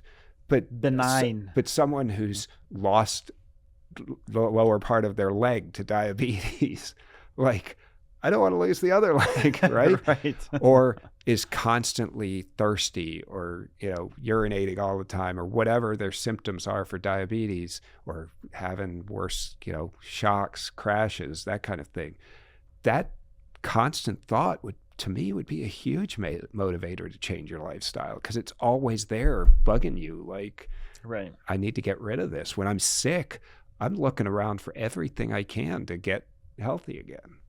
And I can tell you, since I've been on a carnivore diet, I hardly ever get sick. I used to, every time I'd go on a plane trip for business or something, I'd come home with a cold, something like that. And I had COVID in 2021, and I had a cold for like 24 hours, maybe 6 months ago. And I don't think I've been sick other than that. Yeah, for about 11 years, I've gotten sick 3 times. That's related to bacterial or viral. Mm-hmm. One of those times was of, I'll say, some relevance, where it was like I was actually like coughing. However, another time was where I got COVID, and had I not been looking for COVID, had there not been the test, right, I would have thought it was just a mild cold. Same here. And the other time was a mild cold. Yep. Now, compare that to that. So it's been 11 years. I've lived here 18 years. Mm-hmm. The first 7 years, I had colds every year. Yep. I had the flu almost every year. Mm-hmm. And I had bronchitis 3 times. Wow. Bronchitis here in the desert. Yeah, that's right. Right? Yeah. And I was just used to thinking that's just life. Life, you just get sick. You that's how I thought catch it was, things and whatever. Mm-hmm. Now, I'm very interested in the immune response. I'm interested in how lipoproteins are part of host defense, Mm-hmm. but it's a very controversial topic, and so I don't touch on it too often.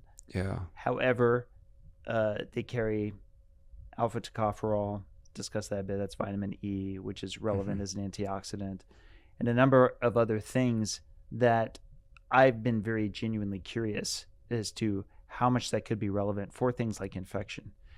Even people who are pro-LDL lowering acknowledge that there is research behind how high LDL often associates with lower levels of infection and severity of infection, and that perhaps the reason it was conserved, hypercholesterolemia was conserved through our ancestry, was because for those people who did have it, it could be beneficial to fight infection when infection was the single largest, killer consideration, right? Yeah. And so that would be interesting if quite literally my higher levels of LDL cholesterol could turn out to be relevant to my lower rate, relatively speaking. Right. Again, I'm not trying to make that claim. No, but as a I hypothesis. know. But it's interesting. It is interesting because it's absolutely the least amount that I've ever been sick in my life. Exactly. By far. Yeah. By like a huge magnitude. And it's a common thing that's brought up in the LMHR Facebook groups. Oh, okay. It's a very common discussion. People start threads on it all the time where they're like, oh, I haven't had a cold in years. Yeah. I haven't even had the flu in years. I see very few colds and like UTIs and things like that in my home since we've been doing the ketogenic diet. I see much reduced. That UTIs was like standard. Half our people had UTIs all the time, and now it happens, but it's rare, and a lot of times it happens when they come back from the hospital. If they fall and have to go to the hospital or something like that, they come back with a UTI. I think this is probably a pretty good place to wrap. Hal, where can people find you? So they can find me in Surprise in Goodyear, Arizona. I spend a lot of time at my assisted living homes. My website is paradiseforparents.com. There's an A before it. That online community we're trying to do and help people around the world stay in their homes and never come to assisted living. It's called thriveatyourhome.com. Thriveatyourhome.com. Yeah, and my health coach / nutritionist and I run it. And we try to give people as much information, bring some doctors who think like we do on there for Q&As. And, we don't give out medical advice, but we try to really work on the diet, nutrition, exercise, things like that. And then I'm on X and Facebook and X and Instagram. And you just search my name. Facebook, it's a Paradise for Parents. So, and the website, if you dial the number on the website, you usually get me. So I'd love to talk to you and help you with your mom or dad in any way I can. Great. Well, thanks for coming on. Thanks for having me. This has been just wonderful. And your movie is fantastic. My parents gave it a big thumbs up. 2 big thumbs up. Yeah. Well, I'm glad you enjoyed it. Thank you.